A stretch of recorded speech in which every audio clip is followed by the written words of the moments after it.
The Thom Hartmann Program is brought to you in part by the Aiden Forecast, an investment newsletter with weekly updates of leading market indicators and a monthly deep dive into what the details of the economy and the markets mean for investors and retirees.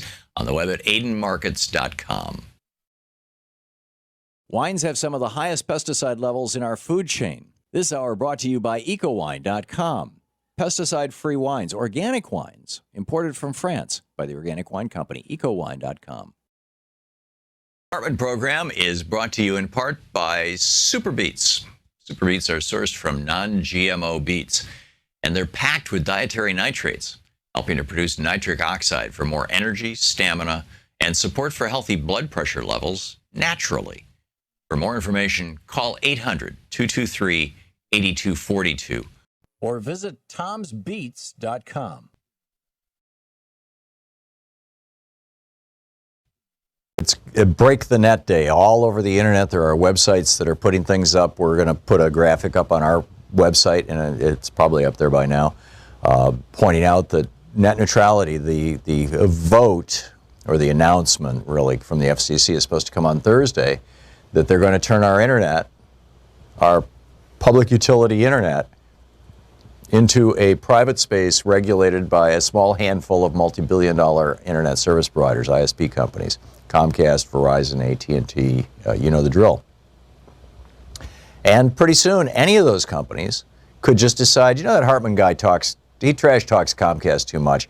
We're not going to give people fast access to his site. If you click on thomhartmann.com or freespeech.org, it's going to take you an extra 30 seconds for it to load. So half of the people will just go someplace else, assuming that the website is dead. Or they could even block it altogether. Or they can say it's part of some obscure package that you have to pay an extra $5 for. I mean, those are the stakes, right? Do you hear any discussion of this on network television? The decision is day after tomorrow. Today's Tuesday, the decision's Thursday. This is how important it is to have independent media that is not owned by giant companies that are internet service providers like Comcast and NBC. This is why it's so important to support Free Speech TV.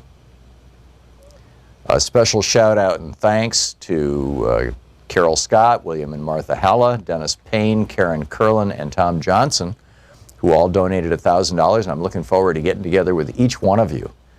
I've met so many great people who are $1,000 donors. Come to Portland, there's some really great restaurants here. There's one called By and By, it's one of my favorites. The entire restaurant is vegan, and they have things on the menu like meatball sub, you know, Philly meat. I mean, it's just, anyhow, there's no meat. But it's a great town, and you'll love it. So, and also, your contribution today, whether you're giving $10 or $100 or $1,000, how'd you like to have your contribution doubled all the way up to $10,000? If you want to make a $5,000 gift today, it becomes $10,000. If you want to give a $5 gift, it becomes $10. If you give a $20 gift, it becomes $40. Whatever you give will be doubled because of a contribution made in the name of, in the memory of, Ms. Jane.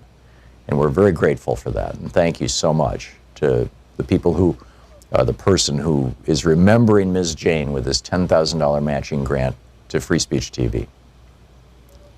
So today's a great day to call. We almost hit our goal yesterday. We were still about $2,000 or $3,000 short. It's starting to concern me. We really need your help. The vast majority of people who watch Free Speech TV don't ever call in and make a contribution. And if you're one of those folks, not to guilt trip you too bad, but if you're one of those folks and you can't afford to make even a small contribution, please call now. 877-378-8669. Keep this network going. Keep this program on Free Speech TV. Keep Stephanie's show on Free Speech TV. Keep Amy Goodman's show on Free Speech TV. And all the other great programs. I'm sorry I don't have a list in front of me, but there's some really, really great programming on Free Speech TV. And it's there because you and people like you have supported this network up until this point, which is a pretty amazing thing. You know, it's really extraordinary what you and we have done. With your $30 gift today, you get a Free Speech, or you get the Thom Hartmann University bumper sticker. With a $60 gift today, you get the Thom Hartmann University bumper sticker and the 16-month Free Speech TV calendar. And every month is a different show or a different dimension of what they do at Free Speech TV. With a $120 gift, you get the bumper sticker and the calendar, plus you get Van Jones's brand new book, Beyond the Messy Truth, an absolutely brilliant book. Van Jones is one of the smartest people I've ever met, and one of the most. He has one of the most comprehensive and deep understandings of both politics and democracies, as in small d democracy. He's just a remarkable guy, and it's a brilliant book. That's with a $120 gift. With a $240 gift, you get that. You get Van Jones's book and the bumper sticker and the calendar, plus you get Claudia Rankine's book, Citizen, which is an examination and a brilliant examination of essentially race in America and the impact of the attempts, well, not just attempts, the successful disenfranchisement of people of color in this country over the years. And with a $360 gift, you get both those books, Van Jones and Claudia Rankine, plus my book, Unequal Protection, about the Supreme Court. And of course, with a $1,000 gift, come to Portland, and I'd be more than glad to buy you dinner or lunch or however we work it out, whatever the time is. But the most important thing is Free Speech TV, is that you're supporting this television network, that you're helping make this network work, that you're helping keep the electrons flowing, keeping us on the air, keeping the little photons of light that are bouncing off my face into the camera and then being transmitted to Denver and then up to the satellite and then down from the satellite into your home. All of that is like magic, and it's happening virtually at the speed of light, and it's not free. So please call now.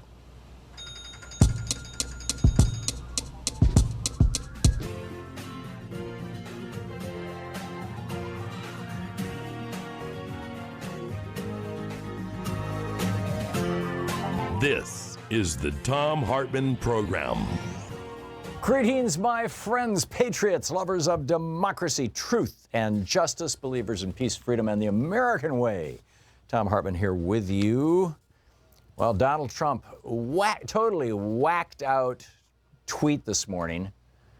Elizabeth Warren asking him in a follow-up tweet if he's slut-shaming Kirsten Gillibrand. It's just bizarre, going after her, saying that she comes to his office and would do anything for a campaign contribution. Roy Moore's, one of his friends last night, gave a great speech about how when they were in Vietnam together, they went to a brothel filled with underage girls. The punchline was Roy Moore was horrified and he left. I want to buy a bridge. And, well, who knows?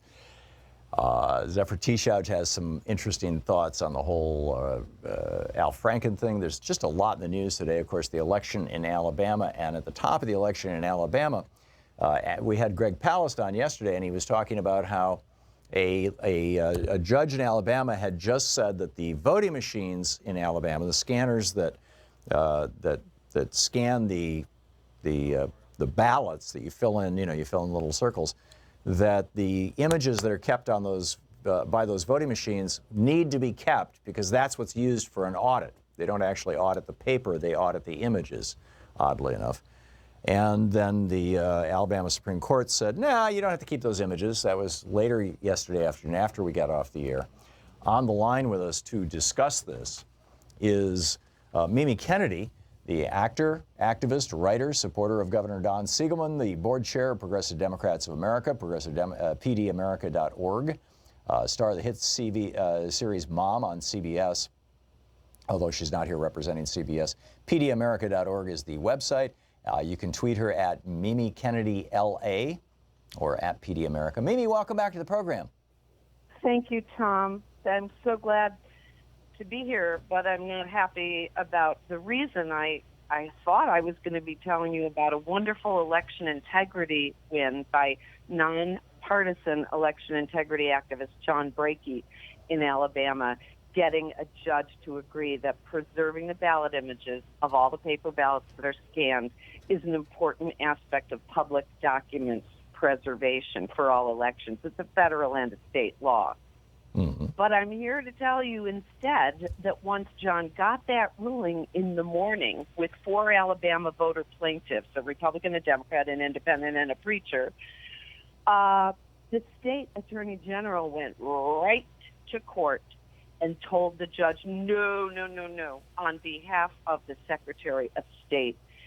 And the argument, in part, that the Secretary of State had was, I can't tell my county officials what to do. That's not my responsibility. You asked the wrong defendant remedy. The Secretary of State, you have to go to every single county. I can't do anything. And the second was, and you can't prove there's any harm done to anybody, any of these plaintiffs, by not keeping these ballot images. You can't prove any imminent harm. That's what they're always saying about election integrity. Well, you can't prove there's fraction magic in the program. You can't prove anybody's stealing an election, and forget about you. Right. Now, isn't this Secretary of State also the guy who wrote or promoted, or in fact aggressively promoted, the draconian voter ID laws and voter suppression laws in the state of Alabama, and came right out and said he was doing it to break the black power, the hold of black power? I'm doing this from recollection. I've got the story around here someplace. In the state? Well, I missed that part of racist Alabama officialdom. I don't know what I was doing at the time, but I will say that John Merrill oversees the Alabama that has that ID law, and that once they required IDs, they closed the DMV offices in majority African-American counties so that it was damn near impossible to get the voter ID that you needed. That was before the 2016 election. Yeah. Here's what he had to say. This is from Pima Levy writing from Mother Jones. Okay. And Pima writes, this time last year, Alabama's chief elections official landed in the national spotlight for delivering a screed against non-voters that many people interpreted as an attack on African Americans in the state who have long faced barriers to voting. Quote, that now we're quoting John Merrill, quote, if you're too sorry or lazy to get up off your rear and go register to vote, or to register electronically and then go to vote, then you don't deserve that privilege, Republican John Merrill said in an interview with documentary filmmaker Brian Jenkins. Levy wrote, quote, Jenkins had asked why he opposed automatically registering Alabamians when they reach voting age, and his response sizzled with anger toward people who, quote, think they deserve the right because they've turned 18. He made a pledge, quote, as long as I'm Secretary of State of Alabama, you're going to have to show some initiative to become a registered voter in this state. And this, of course, justifying his voter suppression laws. Pretty amazing stuff. Well, makes me want to cry. And I guess I can only add something very, well, this morning on National Public Radio, I listened a little bit because I knew they would be covering Alabama, and they had a wonderfully energetic Vietnam vet, African-American, who runs barbershop, and he said he had voted for Donald Trump because Donald Trump says what he means. He just speaks outright, Yeah. There is a lot of wish for authenticity, and then for the white voters they talk to, it's all about abortion. I gave a speech in Alabama last May begging people of Bible-oriented consciousness or morality to get off that dime and think about who's being hurt by, for instance, the new tax law, by, for instance, eradicating people's health care. This is the balance of power, and this is the way Republicans have been playing. And at this point, John Brakey doesn't even say Republican, Democrat. He's just about how do the voters say what they want, authentic talking and some health care. Those two things are separate right now because if you want authentic talking, then you have to go for this narrative, which is completely false, that the Republicans are telling it like it is. And then if you want that, then you can't have health care. You can't have any help for the babies you have. You must submit to sexual predation because it's on the down low, and nobody would believe this nice, upstanding man did such a thing. It's got me right here. It's stuck in my craw. But what you just read, that a man who's the Secretary of State could say that kind of racist, the antebellum stuff, is just, well, I'm in California and I was born in Rochester, New York, so I haven't lived in the South, and I guess it still breaks my heart that that's public talk from white officials in the South. Yeah. I mean, I know it is. I'm not naive, but when you hear it like that, it's well, there's no shortage of Republicans around the country who, in unguarded moments or moments of braggadocio, have just come right out and said that they're doing these voter suppression things, not because they think that people are voting illegally. Everybody knows that's a joke. Nobody's actually doing that. But rather because it makes it harder for poor people to vote, particularly people of color, older people to vote if their driver's licenses have expired. Now they've changed the rules so that you have to have an active license. So they're going to start aging. You're going to be aging out of your ability to vote, which I think is unconstitutional. And college students who don't yet have driver's licenses, or in some cases they just make it very, very difficult for them to determine where their residency is so they can vote. So anyhow, that's what we see that here in L.A. and by race, your life is at stake most nights. Yeah, we gotta fix this. Mimi Kennedy, the board chair of Progressive Democrats of America, pdamerica.org. PD America, very active in all of these things and the net neutrality thing that's going on today. Mimi, thanks so much for being with us. You're welcome, Tom. Great talking with you. Keep up the great work. We'll be back. This is the Thom Hartmann Program. More of the news of the day, my thoughts, and your calls after this.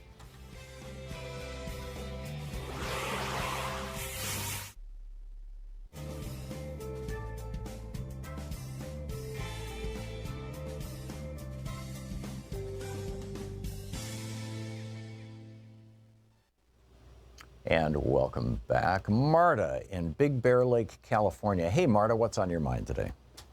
Well, I want to comment about not just Al Franken, but Kirsten Gillibrand. My main point is that I'm just so disturbed by how people just pile on anybody who speaks out. Both the women that have come forward to to express what happened, with Al, and some of them did say that he squeezed their butt. One did. One said he touched her butt. Two of them apparently said that he, tried to force kisses, or he did force kisses. And then, the first one said that he had, in a photograph, pretended to squeeze her breasts while she was asleep. The issue with women attacking each other, they did the same thing with Trump. When the women accused him, then all the Republicans ganged up on the women and said, you can't believe them. Why are they coming forward now? They're just trying to, lynch him, or, it's just a Democratic tactic. And they're doing the same thing with Roy Moore, and the Democrats are doing the same thing with Al Franken as they did with Bill Clinton. And, even I remember with Bill Cosby, people were on Facebook doubting the women. This is why only 5% of women come forward to complain about, sexual harassment or rape, because they get piled on and they get attacked, and it affects their futures. The same thing with Kirsten Gillibrand. I was reading online about from the Hill website, and they just were attacking her, and how the Clintons had given her so much money over the years, and I hear people on Facebook and the Hill saying that it's just her ambition. She's just doing it for her ambition, even though for years she has spoken out against on women's issues and sexual harassment. Was it Kirsten Gillibrand who was really going after how the military covers up rape, and women in the military who complain of rape? And it's just such a high amount of women that are being raped and sexually harassed. And I think it was her who just really launched this investigation about that. So my point is, number one, as a teacher, if I had ever put my hand on a child's backside or forced a kiss on them. I'd lose my career. Why is it okay to do that to grown women? And also, I'm in many situations where we put our arms around each other, do the circle hug type thing, or pose for photographs. My hand has never slipped to a man's buttocks, and I would never try to force a wet kiss on a man. So, I'm just shocked at how we consistently attack women. Okay. Marta, thank you for sharing your perspective. I think it's one that is shared by many people in the United States. In fact, obviously, it was shared by all the women in the United States Senate when they called on Al Franken to resign. We'll be back with more of the news of the day, your thoughts and mine, right after this.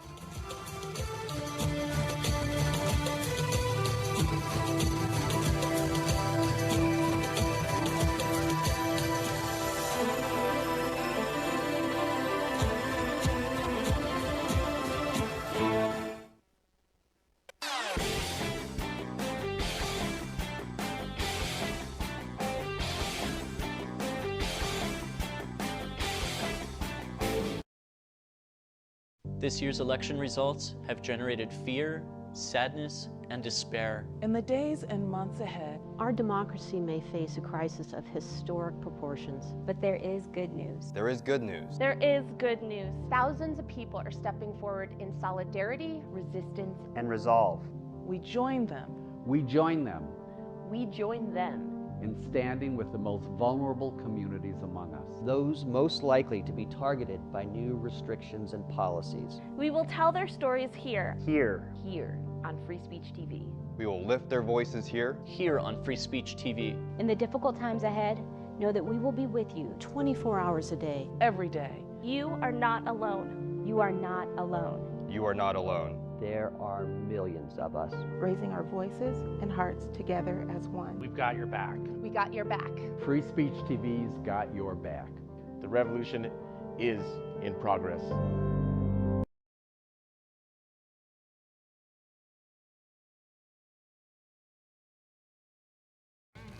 Welcome back. Thom Hartmann here with you. And the Alabama Supreme Court says we don't need to keep no stinking ballots. If there's a recount, there won't be a recount. It's just, we don't care about election integrity in Alabama. We're Alabama. Seriously? I mean, really? There have been several articles published in the last few months in places like The Hill and Politico and the New York Times, actually, I've seen a couple, about how Trump is essentially packing the courts right now. For the last 2 years of the Obama administration, Mitch McConnell prevented the Obama administration from getting the vast majority of their court appointees, federal courts around the country, from getting their judges appointed. And so all of those, what should have been Obama appointees, including Merrick Garland for the Supreme Court, became Trump appointees. So he put, Neil Gorsuch, a right-wing crazy guy, on the Supreme Court. And then you've also got, all these lower courts that are being packed. And this is what happens when you have a Republican-packed court, is they say things like, hey, it doesn't matter if there's election fraud. It doesn't matter. We don't need to keep those stinking images. So there's that, as Mimi was just telling us. Number 2 today is Break the Internet Day. And c-cyte.com is a great site for that, or breaktheinternet.com. There's a bunch of them. Organizations all over the place are talking about this whole internet situation. In fact, there's a fascinating piece in the New York Times about how an internet service provider in Sweden, Telia Company AB, came out and said, on your mobile phone, if you exceed your data plan, if you've got a data plan that says you got 3 gigs of data a month, and you burn through those 3 gigs of data, of course, then they throttle your data. Everything goes super slow, and you basically can't use your data. But they said, we will continue to not throttle Facebook, Spotify, and Instagram. Presumably, now I can't say for sure, but presumably Facebook, Spotify, and Instagram are paying for this. Or, it's some kind of promotion for the ISP, but it's not net neutrality. And so the Swedish regulators are suing this company. Telia. But, you know, it's not that big a deal in Europe because, you know, for example, Britain has 50 different internet service providers. You have a lot of choices. So there's still competition. In the United States, about half of Americans only have access to one internet provider. I mean, how many cables come into your house, right? And so, you know, these mega mergers and things like this. So this is called zero ratings, by the way, zero rating protection, where you say, you know, we're going to let a company that pays us have faster access to our clients than everybody else.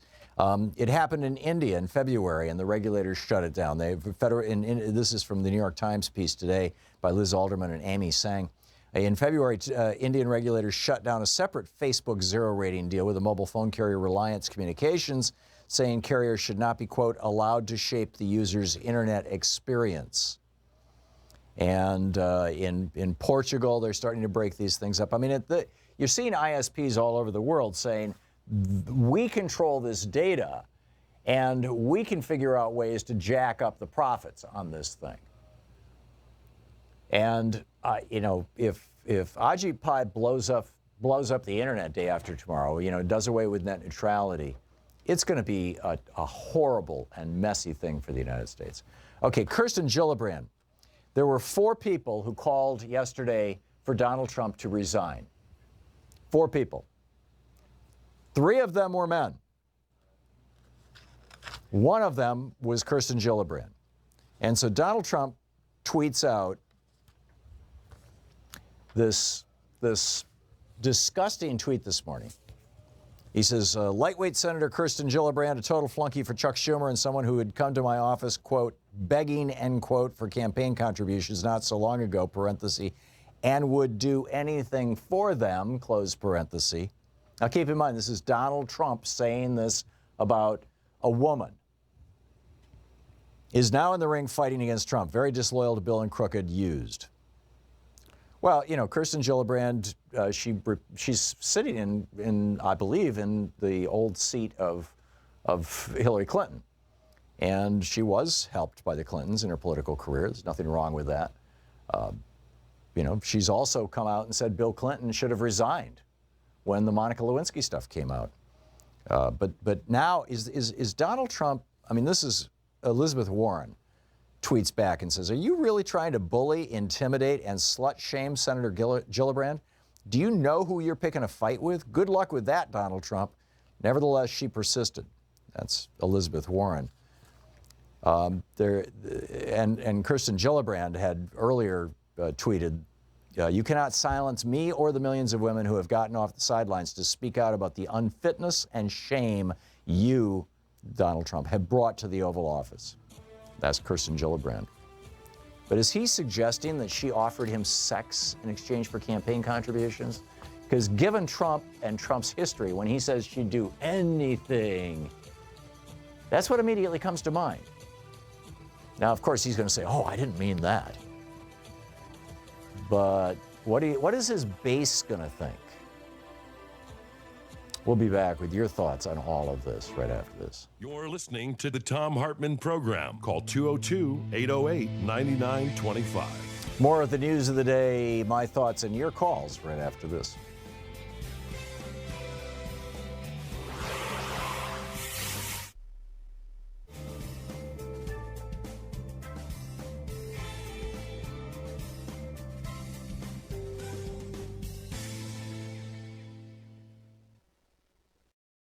It's Break the Net Day all over the internet. There are websites that are putting things up. We're going to put a graphic up on our website, and it's probably up there by now, pointing out that net neutrality, the vote or the announcement really from the FCC is supposed to come on Thursday, that they're going to turn our internet, our public utility internet, into a private space regulated by a small handful of multi-billion-dollar internet service providers, ISP companies. Comcast, Verizon, AT&T, you know the drill. And pretty soon, any of those companies could just decide, you know, that Hartmann guy he trash talks Comcast too much. We're not going to give people fast access to his site. If you click on ThomHartmann.com or freespeech.org, it's going to take you an extra 30 seconds for it to load. So half of the people will just go someplace else, assuming that the website is dead. Or they could even block it altogether. Or they can say it's part of some obscure package that you have to pay an extra $5 for. I mean, those are the stakes, right? Do you hear any discussion of this on network television? The decision is day after tomorrow. Today's Tuesday, the decision's Thursday. This is how important it is to have independent media that is not owned by giant companies that are internet service providers like Comcast and NBC. This is why it's so important to support Free Speech TV. A special shout out and thanks to Carol Scott, William and Martha Halla, Dennis Payne, Karen Curlin, and Tom Johnson, who all donated $1,000, and I'm looking forward to getting together with each one of you. I've met so many great people who are $1,000 donors. Come to Portland, there's some really great restaurants here. There's one called By and By, it's one of my favorites. The entire restaurant is vegan, and they have things on the menu like meatball sub, you know, Philly meat. I mean, it's just, anyhow, there's no meat. But it's a great town, and you'll love it. So, and also, your contribution today, whether you're giving $10 or $100 or $1,000, how'd you like to have your contribution doubled all the way up to $10,000? If you want to make a $5,000 gift today, it becomes $10,000. If you want to give a $5 gift, it becomes $10. If you give a $20 gift, it becomes $40. Whatever you give will be doubled because of a contribution made in the name of, in the memory of, Ms. Jane. And we're very grateful for that. And thank you so much to the people who, the person who is remembering Ms. Jane with this $10,000 matching grant to Free Speech TV. So today's a great day to call. We almost hit our goal yesterday. We were still about $2,000 or $3,000 short. It's starting to concern me. We really need your help. The vast majority of people who watch Free Speech TV don't ever call in and make a contribution. And if you're one of those folks, not to guilt trip you too bad, but if you're one of those folks and you can't afford to make even a small contribution, please call now. 877-378-8669. Keep this network going. Keep this program on Free Speech TV. Keep Stephanie's show on Free Speech TV. Keep Amy Goodman's show on Free Speech TV. And all the other great programs. I'm sorry I don't have a list in front of me, but there's some really, really great programming on Free Speech TV. And it's there because you and people like you have supported this network up until this point, which is a pretty amazing thing. You know, it's really extraordinary what you and we have done. With your $30 gift today, you get a Free Speech, or you get the Thom Hartmann University bumper sticker. With a $60 gift today, you get the Thom Hartmann University bumper sticker and the 16-month Free Speech TV calendar. And every month is a different show or a different dimension of what they do at Free Speech TV. With a $120 gift, you get the bumper sticker and the calendar, plus you get Van Jones's brand new book, Beyond the Messy Truth, an absolutely brilliant book. Van Jones is one of the, one of the smartest people I've ever met, and one of the most. He has one of the most comprehensive and deep understandings of both politics and democracies, as in small d democracy. He's just a remarkable guy, and it's a brilliant book. That's with a $120 gift. With a $240 gift, you get that. You get Van Jones's book and the bumper sticker and the calendar, plus you get Claudia Rankin's book, Citizen, which is an examination and a brilliant examination of essentially race in America and the impact of the attempts, well, not just attempts, the successful disenfranchisement of people of color in this country over the years. And with a $360 gift, you get both those books, Van Jones and Claudia Rankin, plus my book, Unequal Protection, about the Supreme Court. And of course, with a $1,000 gift, come to Portland, and I'd be more than glad to buy you dinner or lunch or, however we work it out, whatever the time is.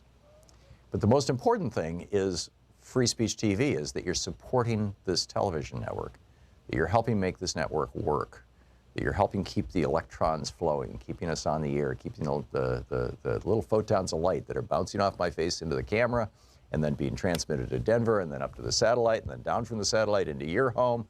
All that is like magic, and it's happening virtually at the speed of light, and it's not free. So please call now.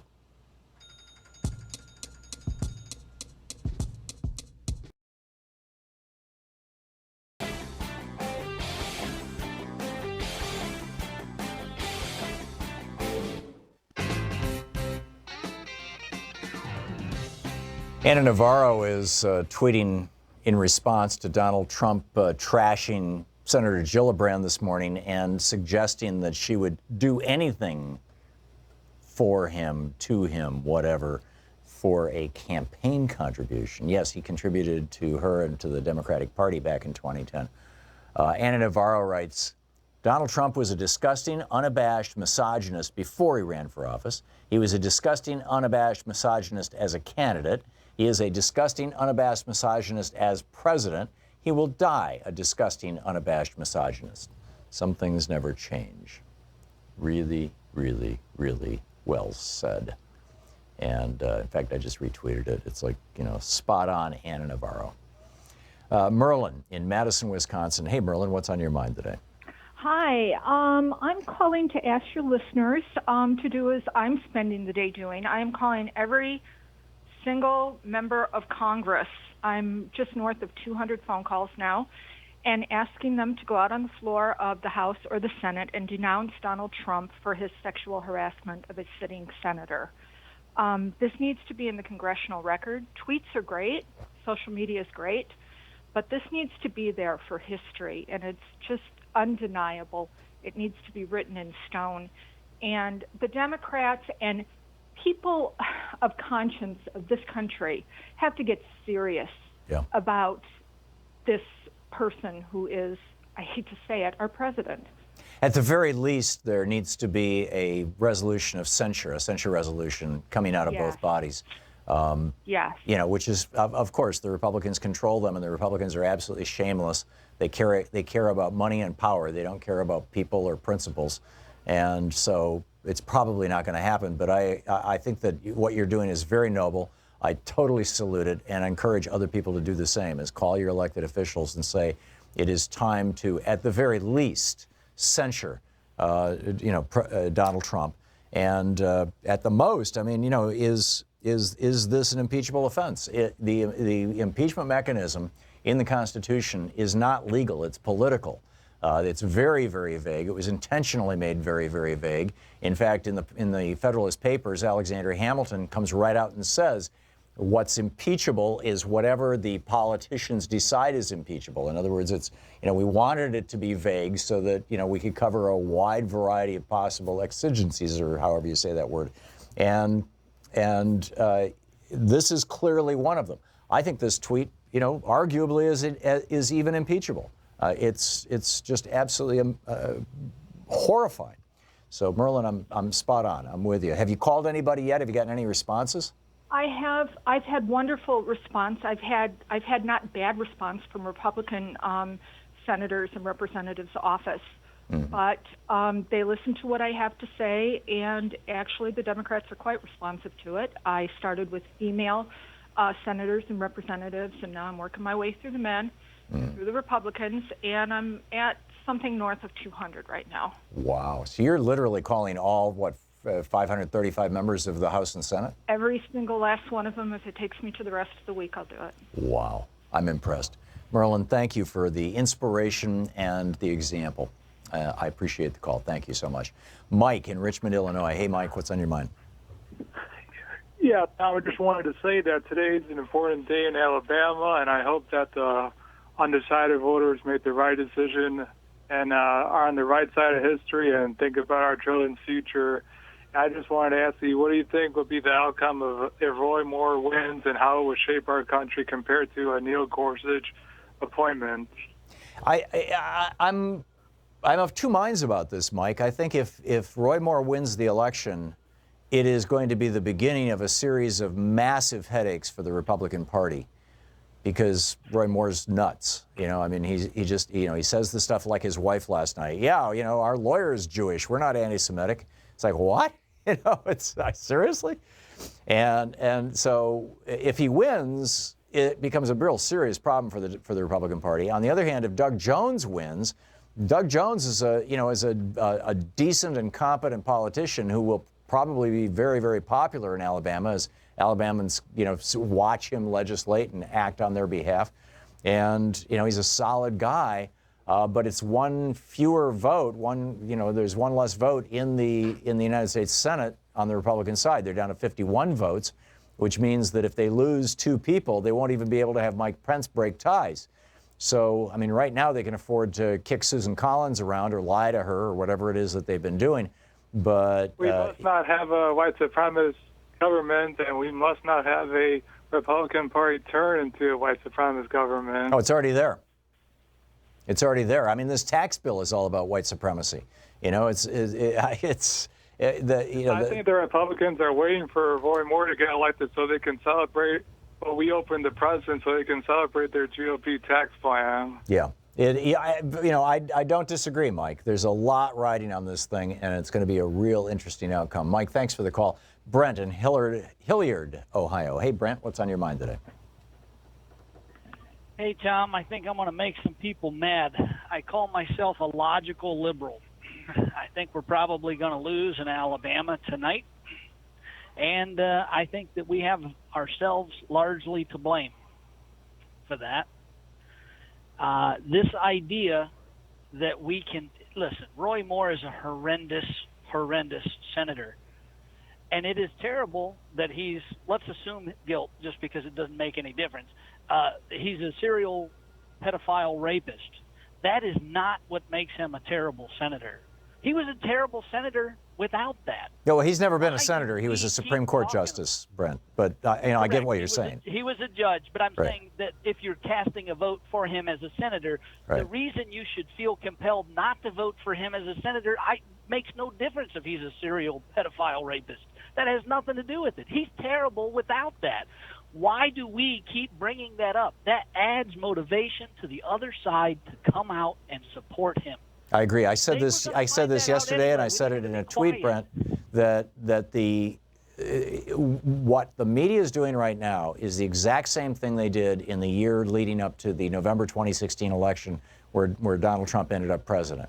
And what they were doing was they were giving Donald Trump about twice as much publicity as Hillary Clinton because it was outrageous. It was if it bleeds, it leads, and it was bleeding, right? It was right at the edge.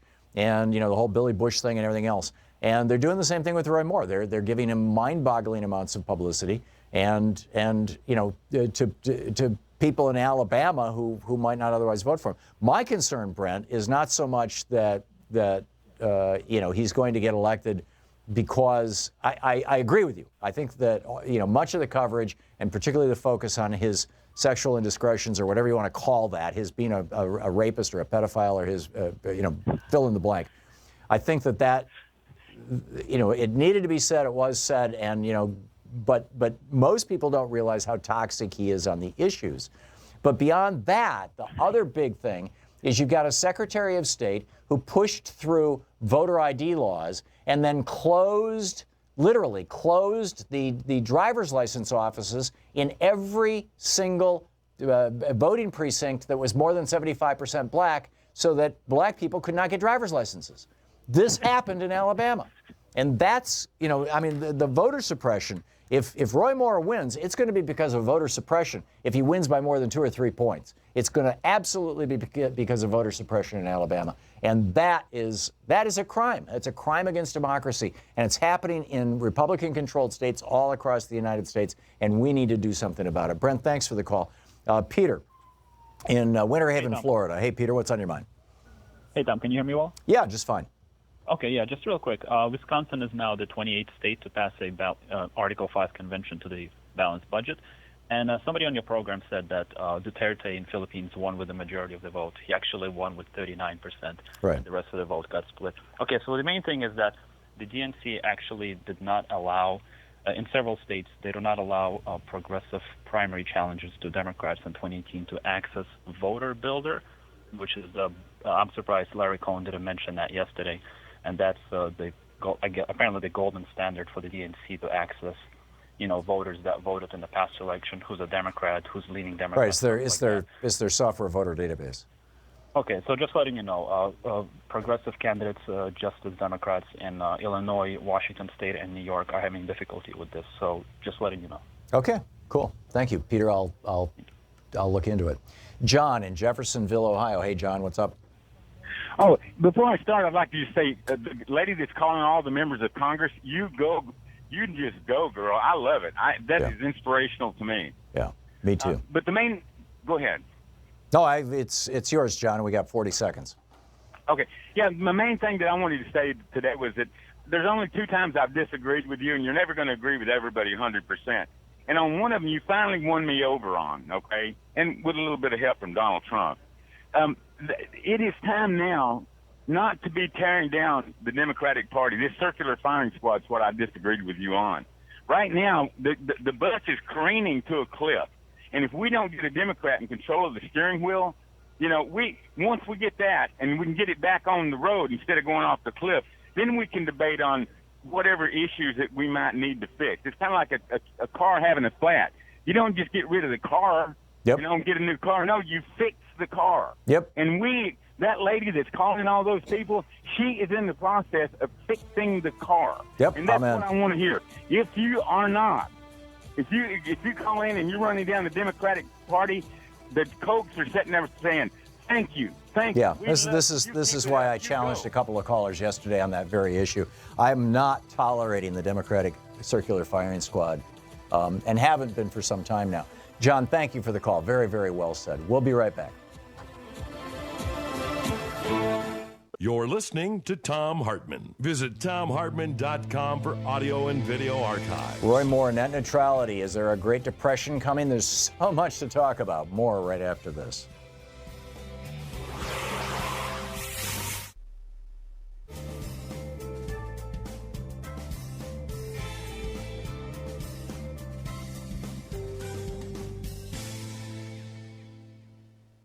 And welcome back. Randy in Ottawa, Iowa, watching Free Speech on the Dish Network. Hey, Randy, what's up? Hey, Tom. I've been listening to the program and watching news, MSNBC and some others, and I'm frustrated that here we are we're at a tipping point financially in this country, and we're talking about a crusade, a women's crusade. Now, I'm all for, I know that women are 52% or 53% of the population, and I'm aware that they have been abused through hundreds of years and been socialized in ways that have changed their values as human beings. And I also am aware that we need to have this conversation, but I think this thing about this conversation right now, which started with Franken for me, is that all of these women have had the normal channels that any adult would know about. If you are assaulted, you go to a police officer. If you are damaged and irreparably harmed psychologically, then you seek counseling. Then you seek alternative ways of dealing with it, whether it be lawsuit or whatever. This thing about crying and defusing the Democrats' initiative to fight off this tax cut and to do the things that it needs to do for all Democrats, it just seems like it's self-defeating, sir. Yeah. That was the point that I think we're defeating ourselves, and I think Kirsten Gillibrand is probably going to lose her seat if she continues this crusade. Well, we'll see. I mean, Zephyr Teachout, who is the congressperson from New York State. Let me see if I can see which district she represents. Doesn't say. Excuse me. Oh, no, it says she's an associate professor of law at Fordham. Oh, that's right. She ran and she didn't win. In any case, Zephyr Teachout wrote this piece in the New York Times yesterday titled, "I'm Not Convinced Franken Should Quit." And she says zero tolerance should go hand in hand with two other things, due process and proportionality. And the proportionality is the thing that concerns me. We know that, we all agree that it is wrong to steal, but we treat shoplifters differently than we treat bank robbers. There are a bunch of ways to punish Al Franken for the behavior that an earlier woman who called in described, and that would include things like censure. It would include loss of seniority. It would include, stripping some of his privileges in the Senate. There are a lot of things that the Senate can do short of expelling a member, or for that matter, that Franken could do short of resigning. And this is a debate. It's not so much my debate. I can see both sides of this, and I'm not, passionately taking the position that Franken should resign or should not resign. I think it's up to Al Franken and the voters of Minnesota. But that said, I think that discussion really never happened in a meaningful way, and that needs to happen, and in particular, it needs to happen in Minnesota. Well, we as taxpayers are responsible to ourselves to stand up for ourselves at the time of the assault, at the time of the... Well, yes and no. Randy, it's easy for a couple of white guys to sit around and talk about, hey, let's call the cops. But, the vast majority of women who are abused in all kinds of situations don't feel safe doing that, and in fact are not safe doing that in many cases. Randy, thanks for the call.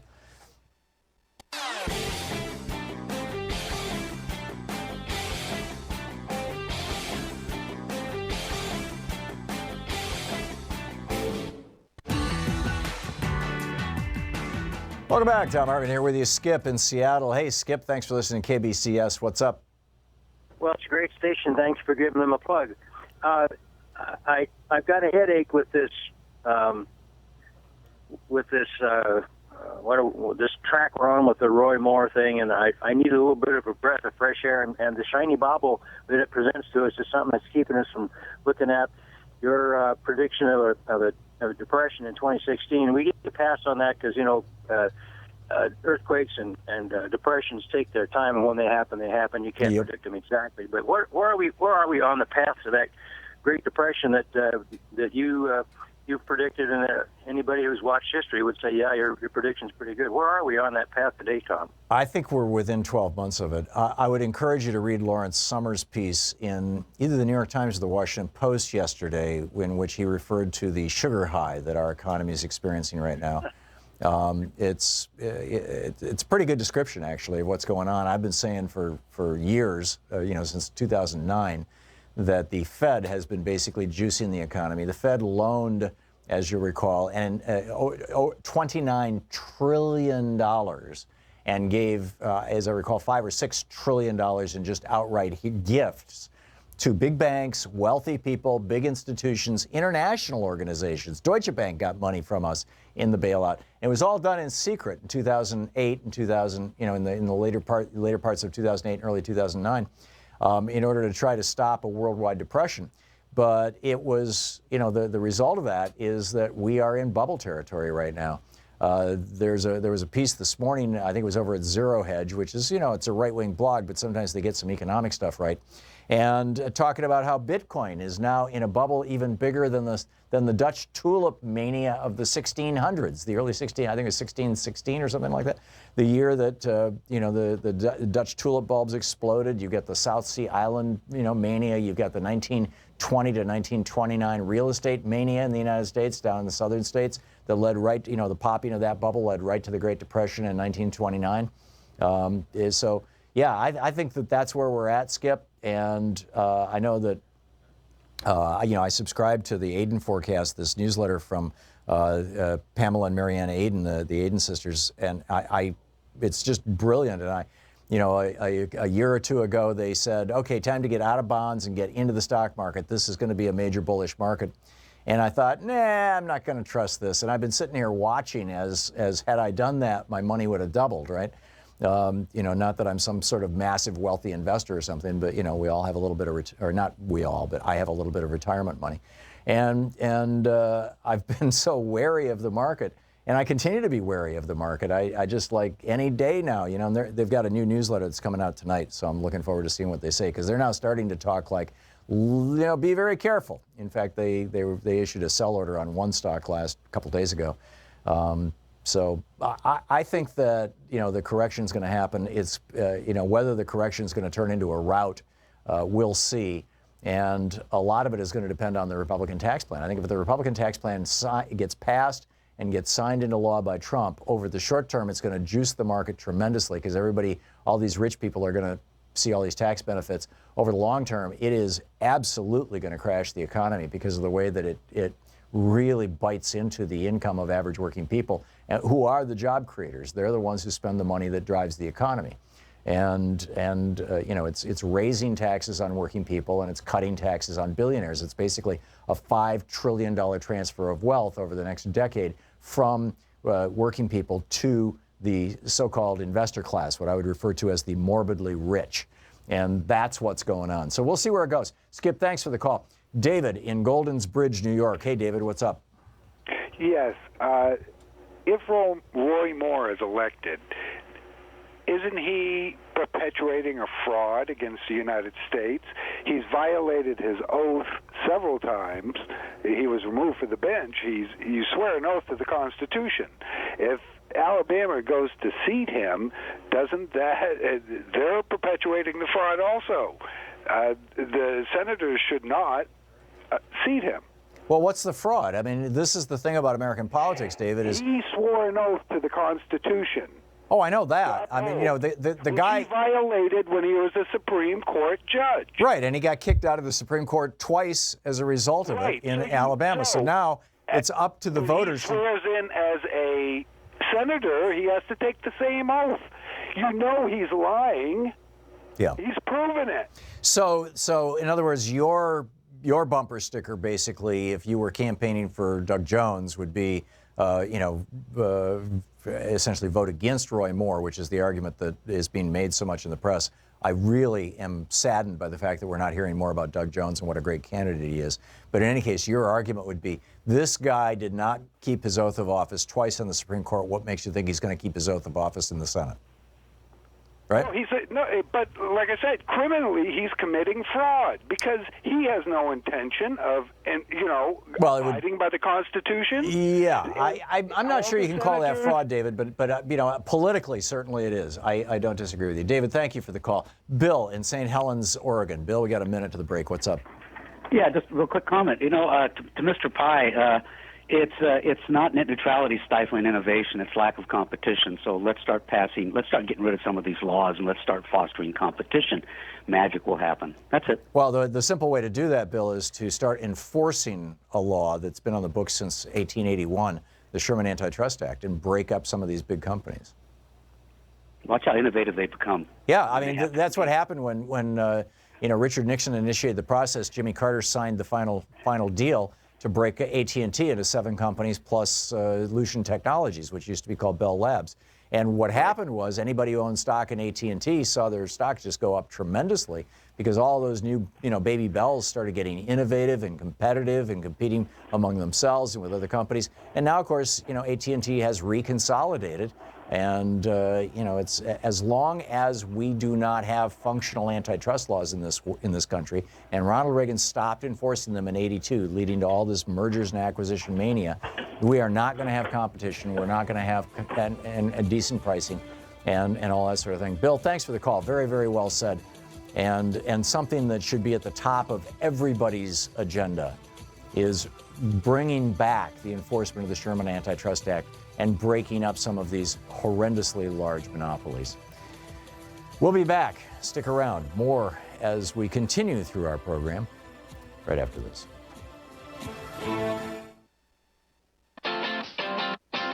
You're listening to Thom Hartmann.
The Thom Hartmann Program is brought to you in part by the Aiden Forecast, an investment newsletter with weekly updates of leading market indicators and a monthly deep dive into what the details of the economy and the markets mean for investors and retirees. On the web at aidenmarkets.com. Wines have some of the highest pesticide levels in our food chain. This hour brought to you by ecowine.com. Pesticide-free wines, organic wines, imported from France by the Organic Wine Company, ecowine.com. The Hartmann Program is brought to you in part by Super Beets. Super Beets are sourced from non-GMO beets, and they're packed with dietary nitrates, helping to produce nitric oxide for more energy, stamina, and support for healthy blood pressure levels naturally. For more information, call 800-223-8242 or visit tomsbeets.com. It's a Break the Net Day. All over the internet, there are websites that are putting things up. We're going to put a graphic up on our website, and it's probably up there by now, pointing out that net neutrality, the vote, or the announcement, really, from the FCC is supposed to come on Thursday, that they're going to turn our internet, our public utility internet, into a private space regulated by a small handful of multi-billion-dollar internet service providers, ISP companies, Comcast, Verizon, AT&T, you know the drill. And pretty soon, any of those companies could just decide, you know, that Hartmann guy he trash talks Comcast too much. We're not going to give people fast access to his site. If you click on ThomHartmann.com or freespeech.org, it's going to take you an extra 30 seconds for it to load. So half of the people will just go someplace else, assuming that the website is dead. Or they could even block it altogether. Or they can say it's part of some obscure package that you have to pay an extra $5 for. I mean, those are the stakes, right? Do you hear any discussion of this on network television? The decision is day after tomorrow. Today's Tuesday. The decision's Thursday. This is how important it is to have independent media that is not owned by giant companies that are internet service providers like Comcast and NBC. This is why it's so important to support Free Speech TV. A special shout out and thanks to Carol Scott, William and Martha Halla, Dennis Payne, Karen Curlin, and Tom Johnson, who all donated $1,000, and I'm looking forward to getting together with each one of you. I've met so many great people who are $1,000 donors. Come to Portland. There's some really great restaurants here. There's one called By and By. It's one of my favorites. The entire restaurant is vegan, and they have things on the menu like meatball sub, you know, Philly meat. I mean, it's just, anyhow, there's no meat. But it's a great town, and you'll love it. So, and also, your contribution today, whether you're giving $10 or $100 or $1,000, how'd you like to have your contribution doubled all the way up to $10,000? If you want to make a $5,000 gift today, it becomes $10,000. If you want to give a $5 gift, it becomes $10. If you give a $20 gift, it becomes $40. Whatever you give will be doubled because of a contribution made in the name of, in the memory of, Ms. Jane. And we're very grateful for that. And thank you so much to the people who, the person who is remembering Ms. Jane with this $10,000 matching grant to Free Speech TV. So today's a great day to call. We almost hit our goal yesterday. We were still about $2,000 or $3,000 short. It's starting to concern me. We really need your help. The vast majority of people who watch Free Speech TV don't ever call in and make a contribution. And if you're one of those folks, not to guilt trip you too bad, but if you're one of those folks and you can't afford to make even a small contribution, please call now, 877-378-8669. Keep this network going. Keep this program on Free Speech TV. Keep Stephanie's show on Free Speech TV. Keep Amy Goodman's show on Free Speech TV. And all the other great programs. I'm sorry I don't have a list in front of me, but there's some really, really great programming on Free Speech TV. And it's there because you and people like you have supported this network up until this point, which is a pretty amazing thing. You know, it's really extraordinary what you and we have done. With your $30 gift today, you get a Free Speech, or you get the Thom Hartmann University bumper sticker. With a $60 gift today, you get the Thom Hartmann University bumper sticker and the 16-month Free Speech TV calendar. And every month is a different show or a different dimension of what they do at Free Speech TV. With a $120 gift, you get the bumper sticker and the calendar, plus you get Van Jones's brand new book, Beyond the Messy Truth, an absolutely brilliant book. Van Jones is one of the smartest people I've ever met, and one of the most. He has one of the most comprehensive and deep understandings of both politics and democracies, as in small d democracy. He's just a remarkable guy, and it's a brilliant book. That's with a $120 gift. With a $240 gift, you get that. You get Van Jones's book and the bumper sticker and the calendar, plus you get Claudia Rankine's book, Citizen, which is an examination and a brilliant examination of essentially race in America and the impact of the attempts, well, not just attempts, the successful disenfranchisement of people of color in this country over the years. And with a $360 gift, you get both those books, Van Jones and Claudia Rankine, plus my book, Unequal Protection, about the Supreme Court. And of course, with a $1,000 gift, come to Portland, and I'd be more than glad to buy you dinner or lunch or, however we work it out, whatever the time is. But the most important thing is Free Speech TV, is that you're supporting this television network, that you're helping make this network work, that you're helping keep the electrons flowing, keeping us on the air, keeping the little photons of light that are bouncing off my face into the camera and then being transmitted to Denver and then up to the satellite and then down from the satellite into your home. All of that is like magic, and it's happening virtually at the speed of light, and it's not free. So please call now. Life spoke to her.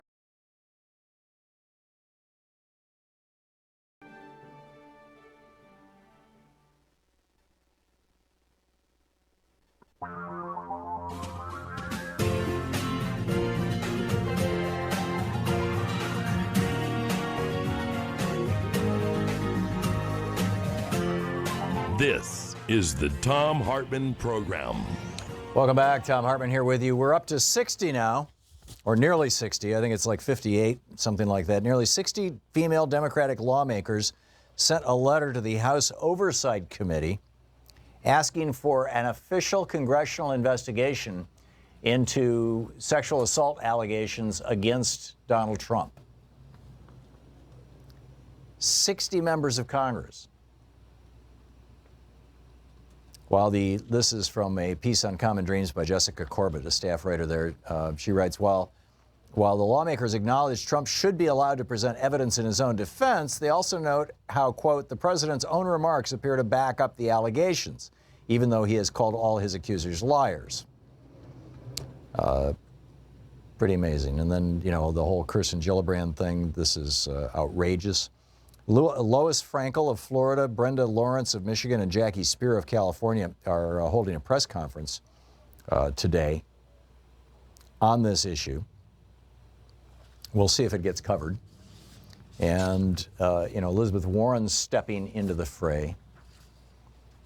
But Donald Trump, this isn't ecstatic posts over a Democratic underground. This is not business as usual. His foul tweet was the definition of sexual harassment, saying that Kirsten Gillibrand came to his office and was willing to do anything in exchange for campaign contributions. And I absolutely agree. We shouldn't just move on to the next scandal as if this one didn't just happen. This is a big deal. Donald Trump at 5 o'clock this morning, 5:03 a.m. Who wakes up at 5:03 a.m. to angrily tweet? This is nuts. And then saying these things, I mean, it is remarkable. Meanwhile, we've got organizations all across the internet who are working to preserve net neutrality in the United States. Please contact your members of Congress. Call the House, call the Senate, contact your members of Congress now and ask them to congressionally assert net neutrality. See, the FCC can have net neutrality as they did, they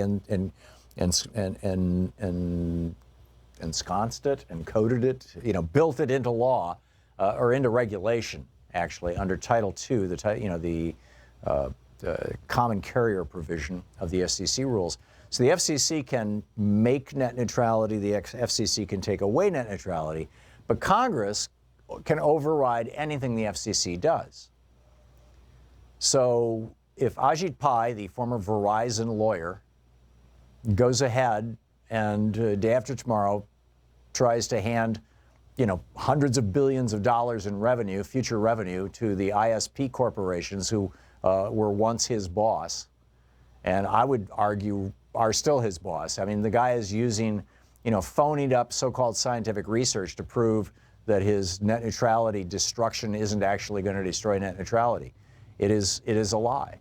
And this is so-called research that is coming from groups that are funded by the internet service providers, by these giant behemoths. We are in full-blown oligarchy territory here in the United States right now. And that's something we should be taking very, very seriously. We should be concerned about this. Interesting piece in medicalexpress.com. If I can just go geeky science on you for a minute. The headline, Major Cause of Dementia Discovered. This was published yesterday. And they were looking at, this is from the University of Manchester in the UK, Professor Garth Cooper looked at what was causing dementia. And they were looking at two ends of the spectrum, Alzheimer's and Huntington's disease, both neurodegenerative diseases that end up producing dementia, but seem to do it. Huntington's seems to have a much larger genetic component. Alzheimer's seems to have a much larger environmental component. We're not really sure what it is. But he started looking at, this was a group of scientists, the University of Manchester, University of Auckland, New Zealand, Ag Research New Zealand, the South Australian Research and Development Institute, Massachusetts General Hospital, Mass General, and Harvard University. And they're looking at what causes dementia. And one of what they found was that the precursor to dementia, the thing that they can reliably find over a period of months or years before people experience dementia, is high levels of urea in the blood. Now, urea is produced in response. It's the stuff that produces, I believe, urea is the stuff that produces the characteristic appearance and smell of urine. And it is the byproduct, the breakdown byproduct of protein, particularly animal protein. You eat a lot of animal protein, you get high levels of urea in your bloodstream. And this study, their study revealing that urea is similarly linked to Alzheimer's shows, according to Professor Cooper, that the discovery could be relevant to all types of age-related dementias. The Huntington study also showed that the high urea levels occurred before dementia sets in, which could help doctors one day diagnose and even treat dementia well in advance of its onset. Urea and ammonia in the brain are metabolic breakdown products of protein. Urea is more commonly known as a compound which is excreted through the body in urine. If urea and if they build up, then the kidneys can't eliminate them, then you've got a real big problem. But this is what Professor Cooper said. He said, this study is the final piece of the jigsaw which leads us to conclude that high brain urea plays a pivotal role in dementia. He says Alzheimer's and Huntington's are at opposite ends of the dementia spectrum. So if this holds true for these types, then I believe it's highly likely it'll hold true for all the major age-related dementias. Now, they're not making the leap that I'm making. The team used human brains donated by families for medical research as well as transgenic sheep in Australia for this research. Cutting-edge gas chromatography and mass spectrometry and all kinds of stuff to measure brain urea levels. And he said it has to go up 4 times higher than normal in the normal brain.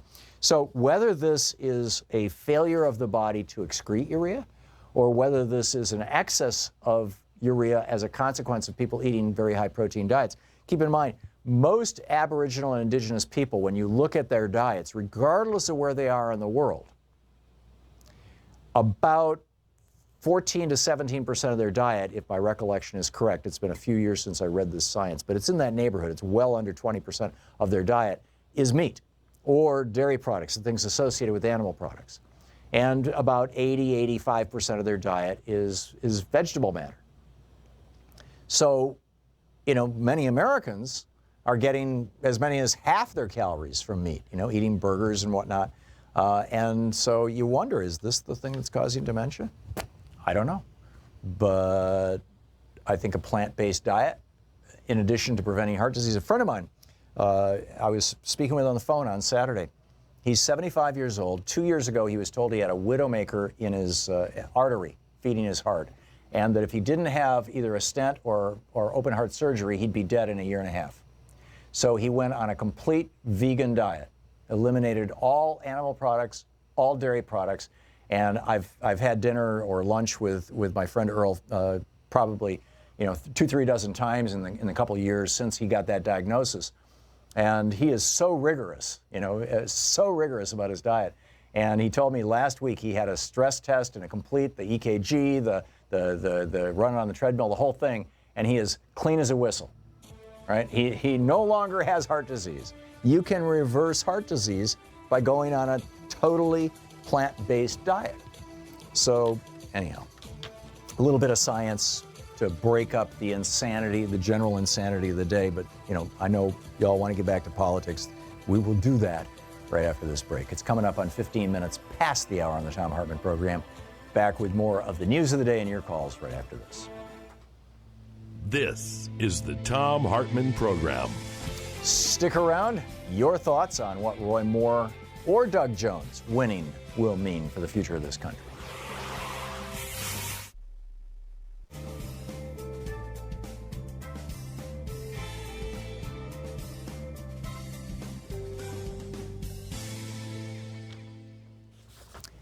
And welcome back. Let's see here. Steve in Blacksburg, Virginia. Hey, Steve, what's on your mind? Thanks for watching Free Speech TV. What's up? Your show is so informative. My God, you are my intellectual relief for the afternoon. Well, thank you, Steve.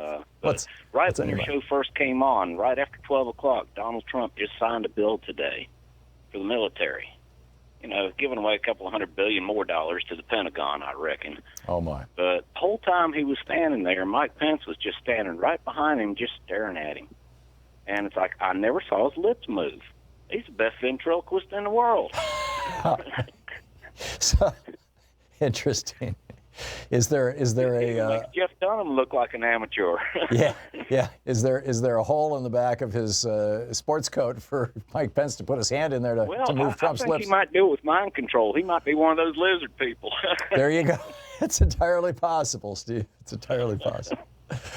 Okay, a good one. Thank you for the moment of levity, Steve. Nice to hear from you. Bob in Tahlequah, Oklahoma. Hey, Bob, what's on your mind? Oh, mercy sakes alive, Tom. It's a great time to be alive. I wonder how long we'll be alive. In relation to the internet, I think it's a two-edged sword. It's a lot of high-tech stuff. It leads the world into disarray. There was studies done back in the 70s that clearly pointed out that eating dead hog flesh had no nutritional value whatsoever.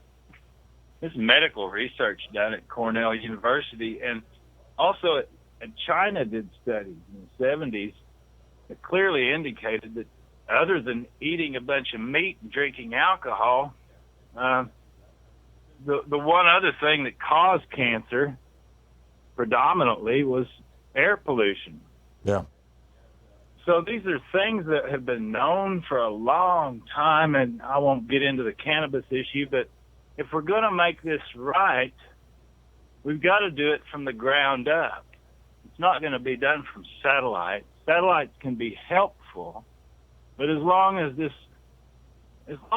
high-tech industry-related disaster on the face of this planet goes on with people like Trump, these bigots and backward-minded people, there's just as long as there's excuses for these people being in power, there won't be any change for the better. And we've got to do this from the ground up. Yeah. We're not going to change them until they realize that there's more of us than them, and we are changing things. Yeah, you're singing my song, Bob, and my point apropos of that is that we have to get inside the Democratic Party and have our voices heard.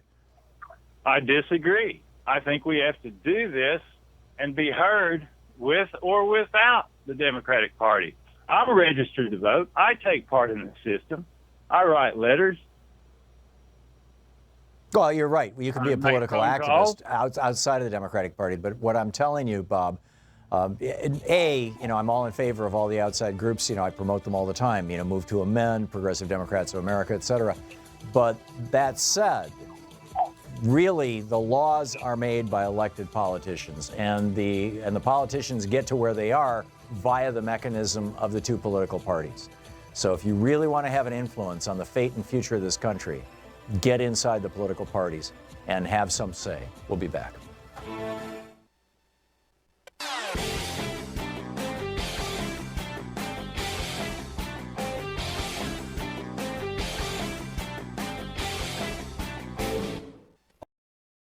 Hi, I'm Heather with Free Speech TV. Your support, whether through giving of donations, volunteering, or even spreading the word, has made it possible for the only independent progressive news network to sustain for more than 20 years. Now, you can give to Free Speech TV through the Branch of Gratitude. This program is a sustainable way to give that reduces waste through paper mailing, postage, and staff hours. By choosing to participate in the Branch of Gratitude, you are joining hands with the socially conscious community and sending a message to the world that Free Speech TV is not only here to stay, it is here to thrive. Please call 877-378-8669 or go online to freespeech.org. Make a difference and join the Branch of Gratitude today.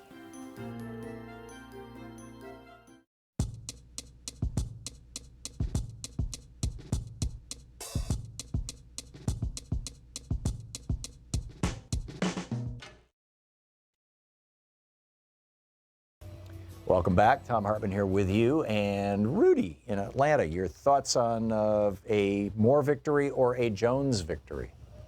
Hey, Tom, how you doing? I'm well. How are you, Rudy? I'm fine. Hey, I often call you and I say, hey, white America's going, to have a crossroads. Well, this is one of them. Yep. This is one of those cultural changes that if this guy wins, Roy Moore, you can't walk this one back. This one will be etched in stone. Want to connect with the show online? You can find the Thom Hartmann Program on Facebook. Roy Moore speaks to the rock. Well, just the fact that he's gotten as far as he has and that the President of the United States is out there saying vote for him, that's something you can't undo either, Rudy. I think that they've taken the mask off. Yeah, well, yeah, but see... Or the hood. Yeah, but I'm just saying this is one of those pivotal points in time. I agree. And culturally, I honestly believe that the white male will suffer behind this because of the movements are happening, the things that are happening, the undercurrents, the conversations amongst other national minority of people.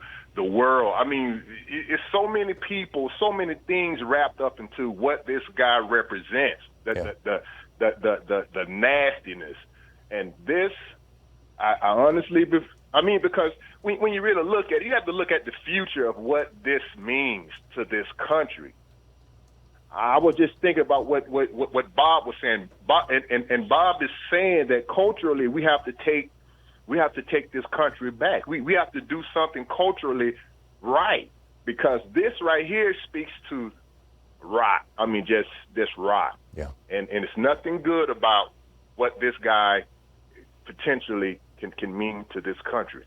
I think the big issue here, Rudy, is are we looking at the death of white male patriarchy in the United States, or are we simply looking at another incremental change, a change in the right direction.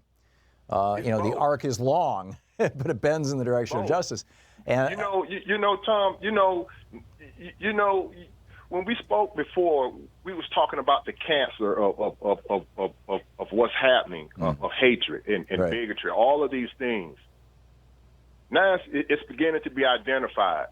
We're at this particular point to where, we can start to do small things to change it. We have to start having these uncomfortable conversations about what's really happening in this country. And if we don't, this is when it's really going to start affecting, the future, the millennials, because we have the opportunity to correct these things now. Yeah. But 20 years from now, when you start reaping the fruits of what we should have done, you understand what I'm saying? I absolutely do, Rudy, and I would argue that in that context, and there's a certain layer of subtlety here that this could be taken out of context, and I could really get my butt kicked for saying this, but I'm going to say it anyway.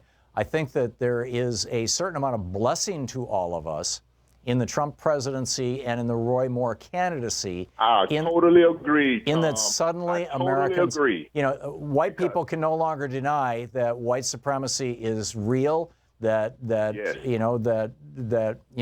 it's a problem, that it's in our faces. I mean, it's all right there. It's like they took the hood off, The beauty of what you just said about get your butt kicked, because we all have to carry our own cross of things that we know are just wrong.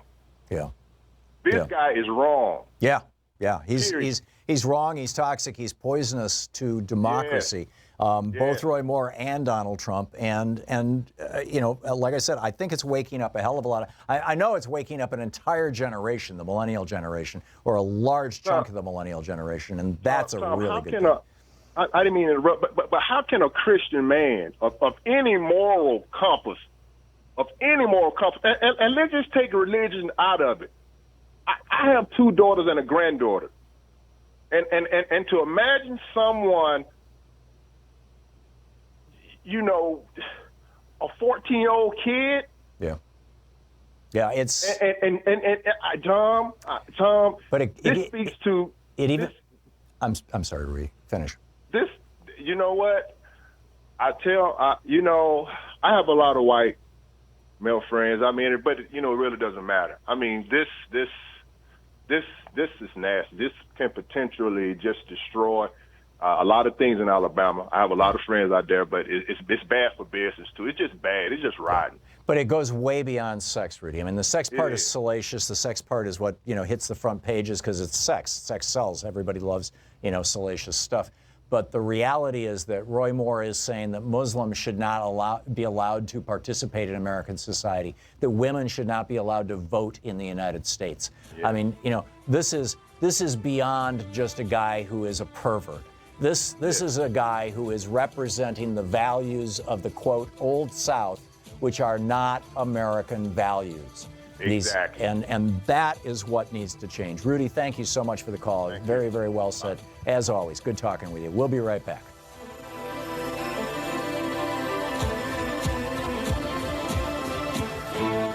You're listening to the Thom Hartmann Program. Call 202-808-9925. Back with more of your calls, the news of the day, and my thoughts on all of the above right after this.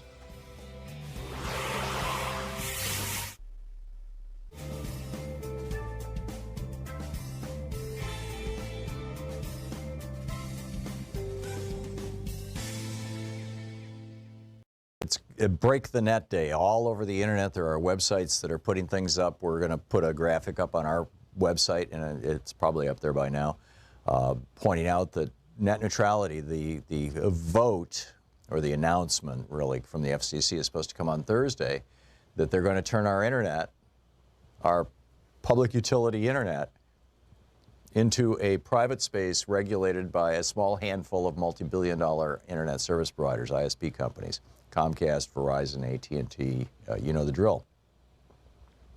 And pretty soon, any of those companies could just decide, that Hartmann guy he trash talks Comcast too much.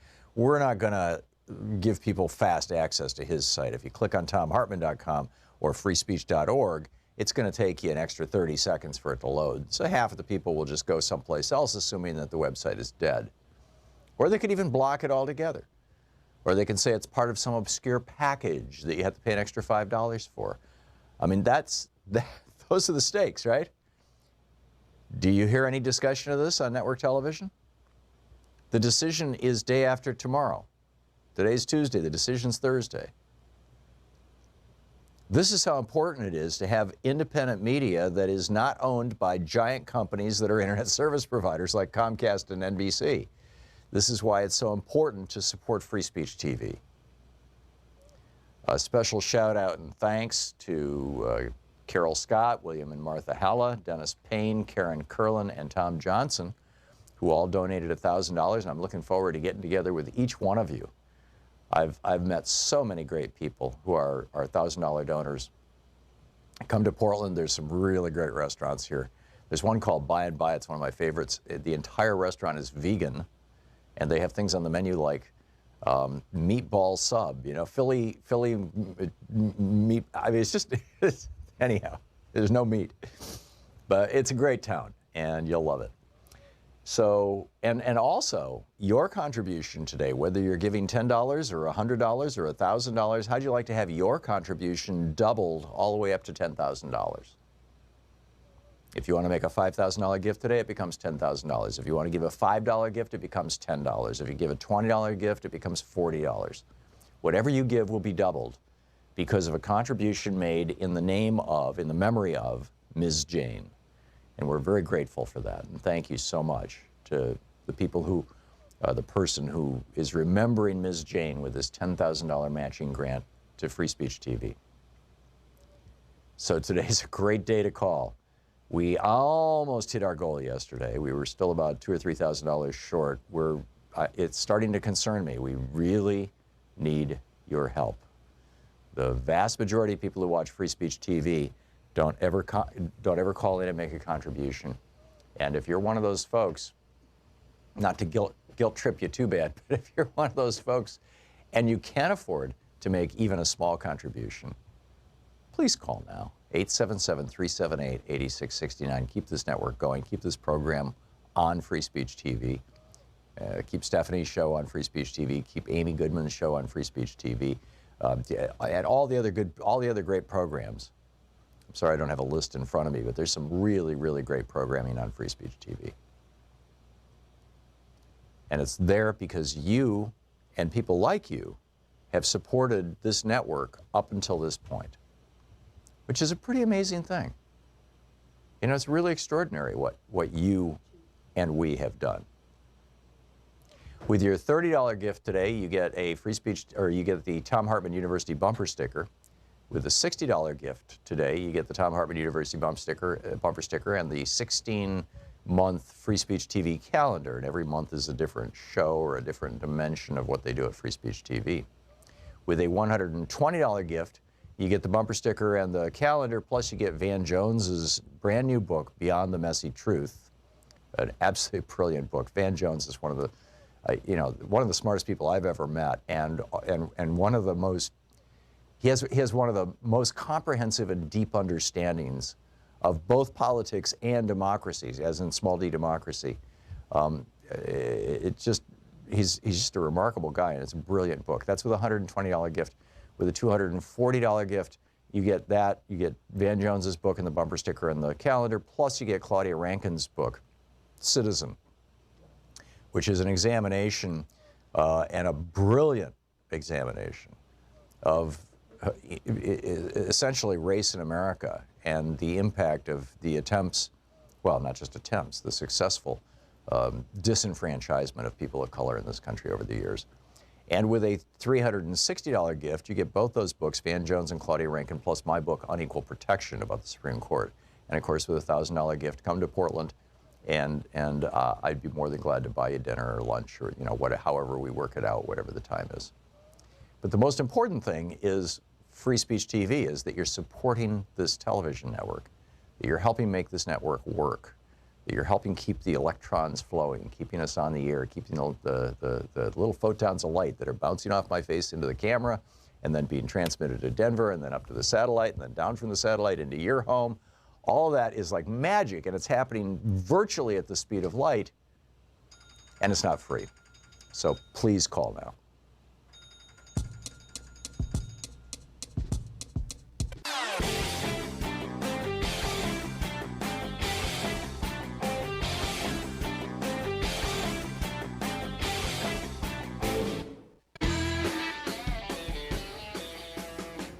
Welcome back. Thom Hartmann here with you and Elizabeth in Albuquerque, New Mexico. I think you want to respond to the earlier male caller who said, why don't these women just report their sexual assaults to the police? Exactly, yes. I just wanted to talk about a personal situation I had many years ago. I had been in a situation where it was an attempted rape. I'm a pretty feisty person, so I basically knocked him on his ass, but I had to take off, and I had left my car several miles away, and it was the middle of the night. So I'm walking back towards my car, and I saw a police car come by, and I hailed him, and they stopped, and I explained what had happened, and that my car was 3 miles away and all. And they basically looked at me and said, well, it's your own fault, and drove away. Wow. So, yeah, I mean, this is what happens all the time. Was it like a variation on you shouldn't have worn that dress or you shouldn't have been out late at night alone? I mean, is that essentially the message? Exactly, yeah, wow. That kind of thing. And, it's part of our culture that has been there for so long. It's so embedded. Right. I do agree, absolutely, that we as women do need to be more assertive. I tend to be that way. But, it's really dispiriting when you come across this kind of an attitude day after day after day. I remember my own father saying to me, well, you're way too sensitive. It's just...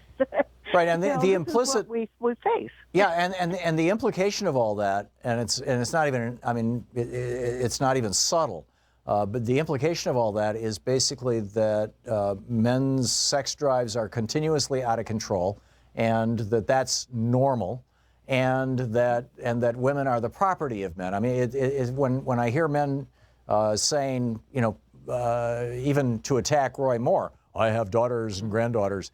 It sounds proprietary, It sounds like, well, they're my property, and I'm concerned about them. We should be concerned about all, about all people here, and this, which is a fine thing. And I don't want to super parse this, but I think that your point is really, really well made, Elizabeth. And you. Go ahead. Absolutely. Well, and to your point, if you think about it, this is what women face when they're in a country where the Taliban rules or ISIS. Yes. It's the same attitude, and we better think about that. Yeah, amen. Yeah, well, and that's coming out of religious fundamentalism, and I would say that Roy Moore is coming out of religious fundamentalism. Absolutely. And these people call themselves Christians, and they are not followers of Christ. They don't even practice what Christ taught. They are, whether it's the mega church people who are big supporters of the Republicans, or whether it's Roy Moore and friends. These people are not Christian. They are not followers of Christ. They can call themselves anything they damn well want, but they are not. And yeah. Anyway, I'm blithering here. Elizabeth, thank you for the call. No, that's okay. I'm right with you. Okay, very well said. Thank you very much. I got to move along. Thank you. Tim in Reno, Nevada. Hey, Tim, what's on your mind? Hi, Tom. Thanks for taking my call. I've listened to you for a long time. Two things. I would just love nothing better than to hear you and Norman Goldman talk the issues of the day. I listen to both of you, and you're both great. Seriously. My second point is both you and he and listeners to both your shows have said something along the lines that we don't have civics education in our schools anymore. Right. I'm wondering how you come to this, conclusion with heavy quotation marks around it. I taught government history for 28 years, and I'm just curious about that comment. I thought I taught it well, but I just want to hear you reiterate why you think there's no civics education, you and Norman. Sure. When I was a kid in the 1950s, in 3rd, 4th, 5th grade, we took classes in civics and also in junior high school. And in fact, we had to memorize the preamble to the Constitution and the Gettysburg Address. We had to learn, the 3 branches of government, all this kind of stuff, the stuff that you were teaching. And it was broadly accepted across the United States. There was no federal mandate for it or anything like that, but it was just broadly understood in the 1950s and 1960s that without a good, solid education that comprehensively informed us how our government worked and the philosophy behind it, the philosophy of the Enlightenment, what was John Locke talking about that Jefferson plagiarized for the Declaration of Independence, for example. Without that understanding, we can't have a functioning democracy. Then And our schools were relatively, our class sizes were reasonable, schools were good, at least in white neighborhoods, which was my experience. I realize that this is, things have changed a lot in a lot of ways. And in the 1950s, there were a lot of people of color who didn't even have access to schools. And in the 1960s as well. I mean, look at what happened in Virginia. But that said, during the Reagan era, when Bill Bennett became the director of the Education Department, after calling for the abolition of SAME, the willingness of the federal government to cut back on any kind of support to education and to basically encourage the process whereby schools are almost exclusively funded by property taxes or largely funded by property taxes, really set in stone the rigid caste system in the United States that has to do with primary education, which is to say, if you live in an upscale neighborhood with high property taxes because they have high property values, your kids are going to go to a good school where they probably are going to study civics and they are going to learn about government. On the other hand, if you live in a community that has a low tax base and therefore poor public schools, odds are your kids are not going to be studying that. It's considered basically, and since the 80s, it has been more or less been considered an elective in many states. And then you look at how, starting during the Reagan years, major efforts down in Texas, which is the largest purchaser of textbooks in the United States and therefore is the tail that wags the dog of the textbook publishing companies. They were demanding, now this was in the 80s, there were small changes, but as recently as 10 years ago, on this program, we did a whole show about this. We had, I had people on from, a person who was running for the Texas School Board, or whatever the agency is that makes those decisions, talking about how they had ordered the textbook publishers to dial back on Thomas Jefferson, John Locke, George Washington, all that stuff, because those are all, dead people, and increase the amount of information that's being told about Rush Limbaugh and the rise of the conservative movement in the 1950s and 60s in the United States and the Reagan presidency in the 80s. This was in the early 2000s. And so, our textbooks are being rewritten, essentially, to contain this information. The textbooks now even go so far, and I realize this isn't, specific to the conversation that you and I are having about civics, but now we've got textbooks, actual public school textbooks that are being used that present climate change as a debate and that present the age of the Earth as a debate. This is nuts. That's my rant, Tim. Well, I was just wondering, that pretty much explains it. And I understand, I'm not just trying to butter you up. I understand what you just said. There's real information there, seriously. But implicit, at least tell me if I'm wrong, implicit in what you're saying is you don't trust us teachers to be in there doing the grunt work and actually resisting this. No, that's not my point at all, Tim. Textbooks is, part of what drove me, to retire kind of early at only age 56 in 2010. Yeah. But I'm just wondering, Tim, please, that's not my point. Do you trust us to carry on the battle? I do. teachers are one of the greatest resources we have in the United States. They are underpaid and overworked and in most places and frankly overburdened, again, because of this stupid property tax system that is a way of making sure that communities, particularly communities of color, have a harder time lifting themselves out of poverty than very wealthy, largely white communities. But the forces that are working to reduce the teaching of science and government and civics, those forces are very, very clear.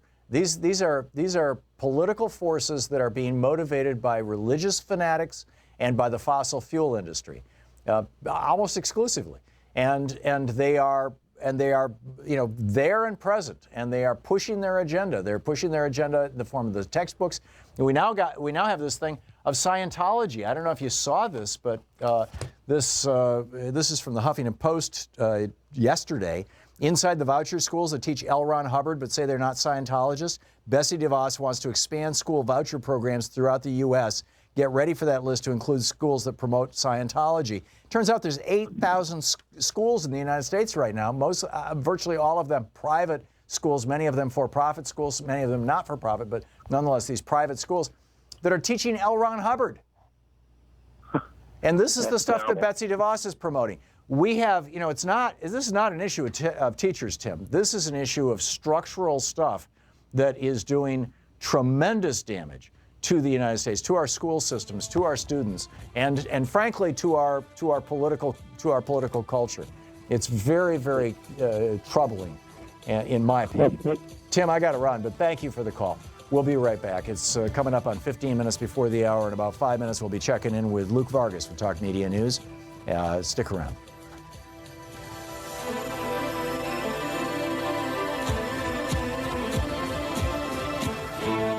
You're listening to Thom Hartmann. Visit ThomHartmann.com for audio and video archives. Back with more of your calls and Free Speech TV and Talk Media News right after this.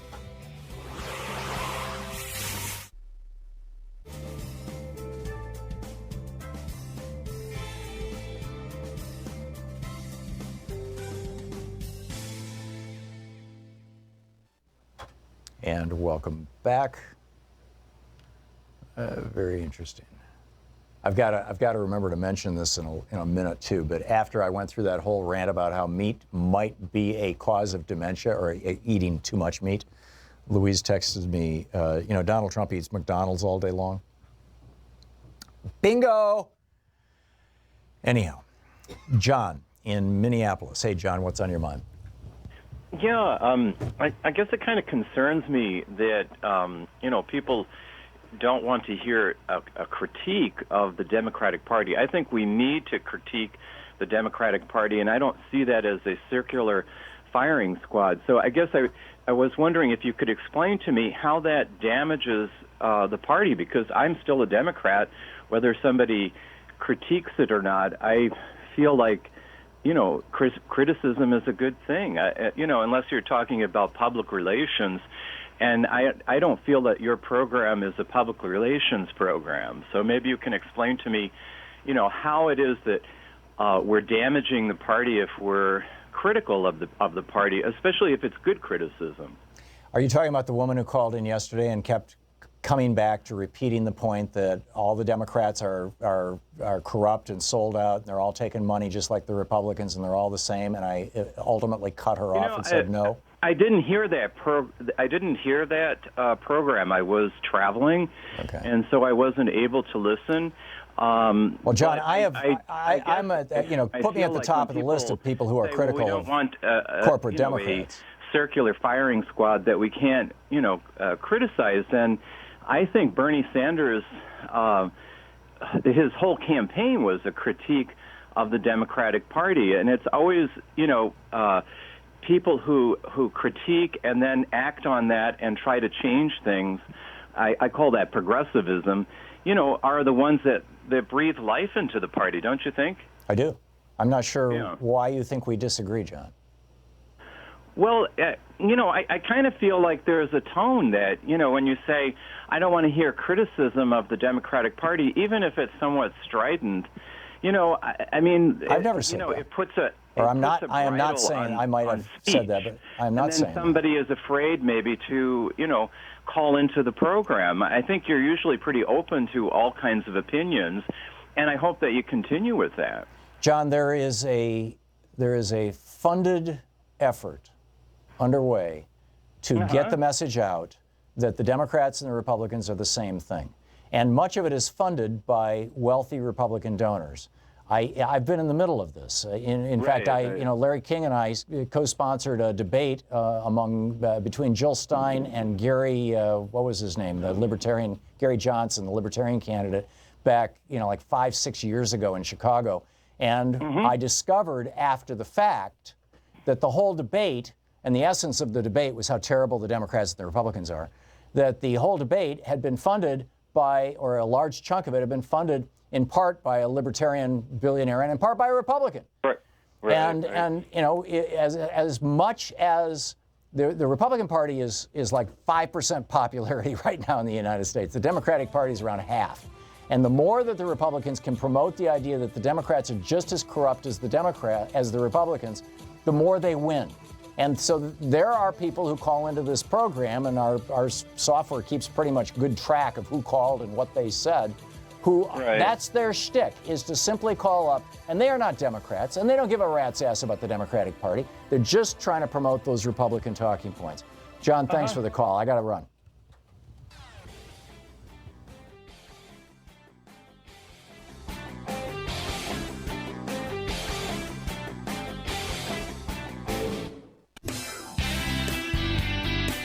Welcome back. Let's check in with Talk Media News and find out what's going on in the world today. This report brought to you by goatsfortheoldgoat.com and Ellen Ratner's new book, Loving What You Do. On the line with us, Talk Media News Service's senior foreign correspondent, Luke Vargas. Luke, what's on your mind today?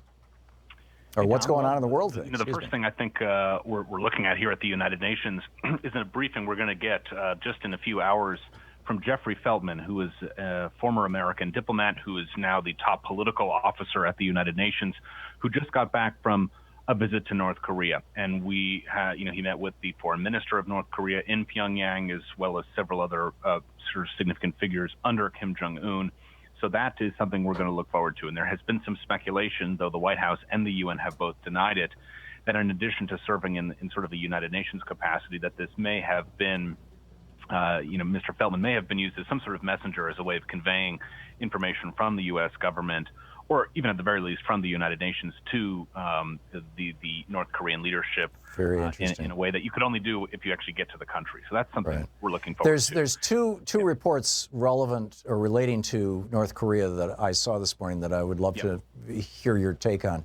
One was a piece in the New York Times arguing that the detention camps that Kim is running in North Korea to silence his political enemies are as bad as Auschwitz, that they are as bad as what happened in Nazi Germany in the late 30s, early 40s, number one. And number two, that there's a completely separate story in another, I think it was in the Washington Post, that there appears to be, according to satellite photos, a whole bunch of very frantic activity happening in one of the places where the North Koreans typically test nuclear weapons. And so they may be preparing to shoot off a nuclear bomb. Thoughts on either one of those? Yeah, and I'll throw in a third, which are reports coming out of both the Financial Times and the New York Times that China has authorized the rapid construction of 5 refugee camps on its side of the North Korean border, which, if correct, could suggest that they are preparing for some sort of major contingency here, in which case they would be prepared for a major refugee influx over that border, which kind of makes sense. It would be surprising if they weren't thinking in contingency plans like that. But again, the level of activity seems to have picked up there. I mean, let me just take the first one very briefly, because I don't know all that much about the activity at the test site. But yes, I mean, this has been a strategy that the United States and others have been trying to increase focus on. And the U.S. now has held, I think, this year, 2 or 3 UN Security Council meetings just on the human rights situation in North Korea. They feel like that's sort of fertile territory. It's an issue that when the public and people from all over, not just the United States, but the world, hear more and more about the human rights situation in North Korea, that's sort of an untapped area that we sort of have maxed out the ability to get countries to sanction and get their publics to condemn North Korea just on their destabilizing nuclear or missile behavior. But if more were known about human rights situations there, that's fertile territory. And I will point out this trial that's ongoing in Malaysia for the two women who poisoned Kim Jong-nam, the sort of brother of Kim Jong-un, that has also suggested to a number of folks who watch North Korea closely that in addition to the sort of labor camps that we know North Korea runs, that they probably have pretty disturbing and extensive medical testing divisions in which they are basically trying out various forms of these VX, various sort of gases and gels and stuff that they use in these chemical attacks on political prisoners. So suffice it to say, there's a lot there, and I think we are seeing a concerted effort by the U.S. and its allies to talk up the human rights abuses occurring in North Korea. Right. Okay. What else is going on? Well, I'll point out we're just learning now from the European Union trade representative that the EU believes it can close a new free trade deal with Mercosur, which is the 5 countries in South America, Argentina, Brazil, Uruguay, and Paraguay, and Venezuela, that they're currently sort of on suspension right now. And I think this is not a huge story insofar as it impacts the U.S. bottom line. I mean, these countries represent about 2 to 3% of U.S. trade. But it does show, again, that the sort of global free trade conversation is occurring everywhere outside of the United States. This is a deal that the EU and Mercosur have been working on for something like 17 years, and the discussions have been really fraught. The fact is they've really accelerated in recent months, and the fact that we're nearing completion of that deal shows that they are taking the issue of these new free trade agreements very seriously. Add on to that the fact that on Friday, the European Union and Japan finalized their new FTA, which is comparable in size to NAFTA. And again, you start to see the momentum slipping away here. And I think the Mercosur deal is sort of a missed opportunity for the United States. We'd seen some momentum at the end of the Obama administration to actually try and open up free trade talks with these South American countries, and there was a political opening. I mean, you had a more conservative leader, Macri, in Argentina, a change of leadership in Brazil. The Venezuelans were suspended, so their vote wouldn't count. Bolivia hasn't quite joined in, so it seemed to be a ripe opportunity for the U.S. to build on this political opening and start to move our free trade talks beyond the Pacific and down into South America. It looks like the EU has stolen away that momentum, and it would be quite historic if they're able to wrap up an agreement with Mercosur. It looks like they will early next year. Right. Remarkable stuff. And then Macron in climate change in France. Hot stuff going on there. He's trying to take over the mantle of global climate leadership, and he invited 50 heads of state to Paris today for climate talks. The United States was not even invited. The big headline coming out of this meeting is that the World Bank has announced it will no longer fund upstream oil and gas, which basically means exploration and production of crude oil and natural gas. That's a major swing in global investment, and one that, again, Macron seems to be rightfully taking credit for here. I'll point out he also awarded 18 climate research grants from the French government, and 13 of the winners were American. And this is part of what Macron has called his Make the Climate Great Again initiative. So he literally is directly responding to President Trump's announced decision to pull the U.S. out of the Paris Agreement, and is trying to take over that mantle on his own. And judging by the number of countries, the number of business leaders there, the investment promises that are being announced from that summit, including that World Bank statement, it appears like French efforts, even just on their own, are able to do quite a lot. But the UN and France are still worried about the progress on some emissions targets. But at least for financing, it appears the drop in U.S. contributions has been more than made up by other countries, which is sort of a silver lining here. Yeah, remarkable stuff. Luke Vargas with Talk Media News Service. Thank you, Luke.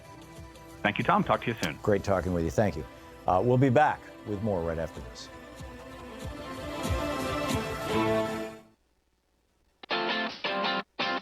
You're listening to Thom Hartmann.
The Thom Hartmann Program is brought to you in part by the Aiden Forecast, an investment newsletter with weekly updates of leading market indicators and a monthly deep dive into what the details of the economy and the markets mean for investors and retirees.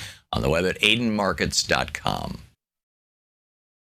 Wines have some of the highest pesticide levels in our food chain. This hour brought to you by ecowine.com. Pesticide-free wines, organic wines, imported from France by the Organic Wine Company, ecowine.com. Hartmann Program is brought to you in part by Super Beets.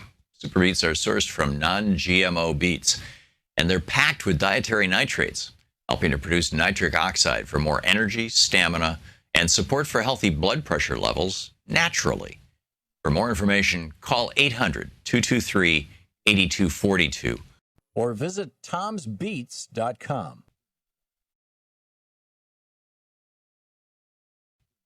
It's a Break the Net Day. All over the internet, there are websites that are putting things up. We're going to put a graphic up on our website, and it's probably up there by now, pointing out that net neutrality, the vote, or the announcement, really, from the FCC is supposed to come on Thursday, that they're going to turn our internet, our public utility internet, into a private space regulated by a small handful of multi-billion-dollar internet service providers, ISP companies.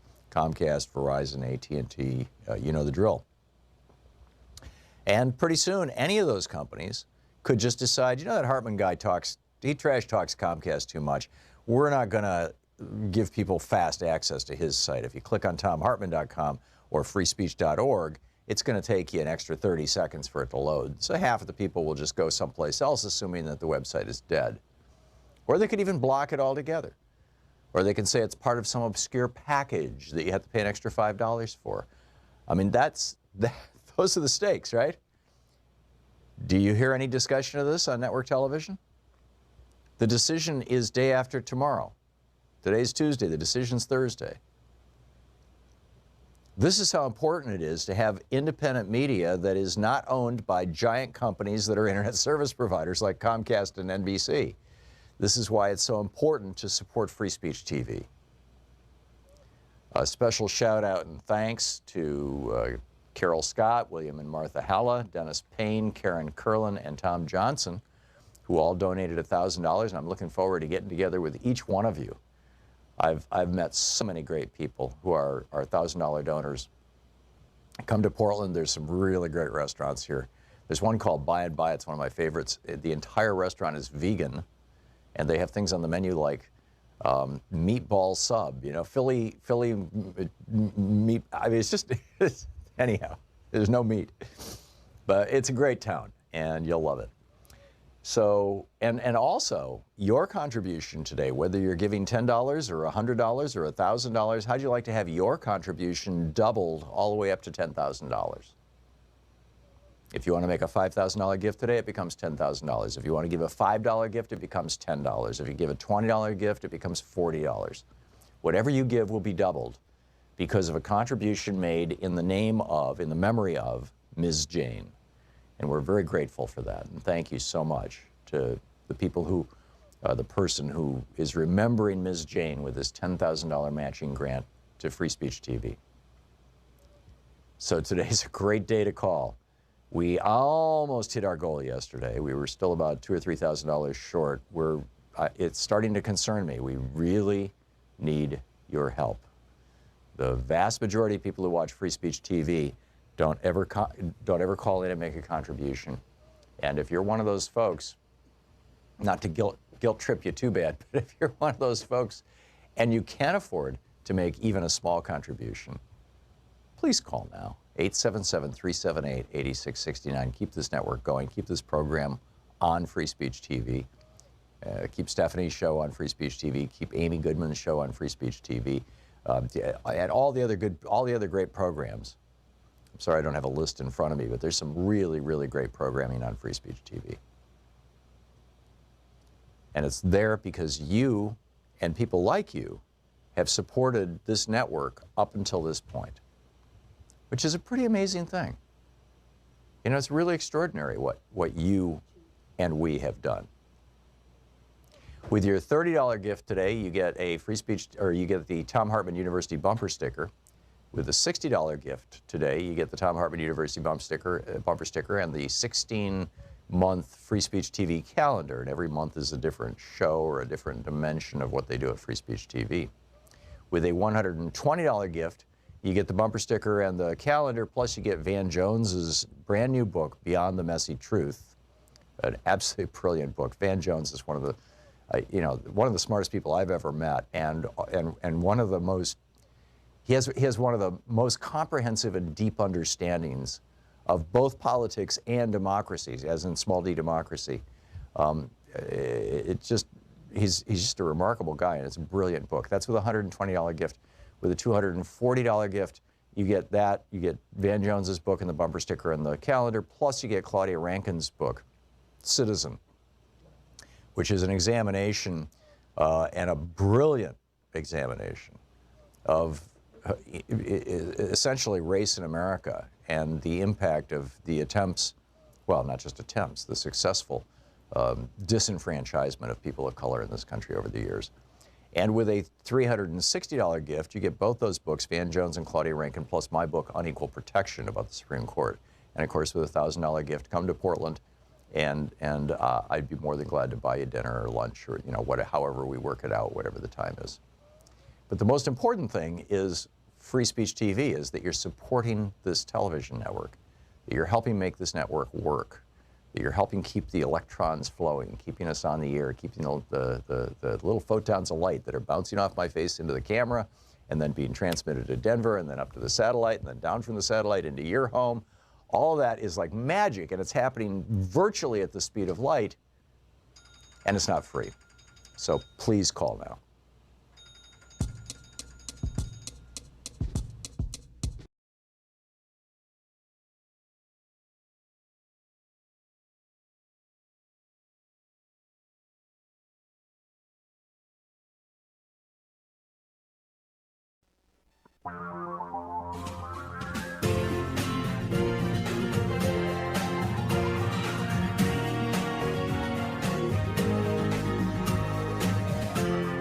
This is the Thom Hartmann Program.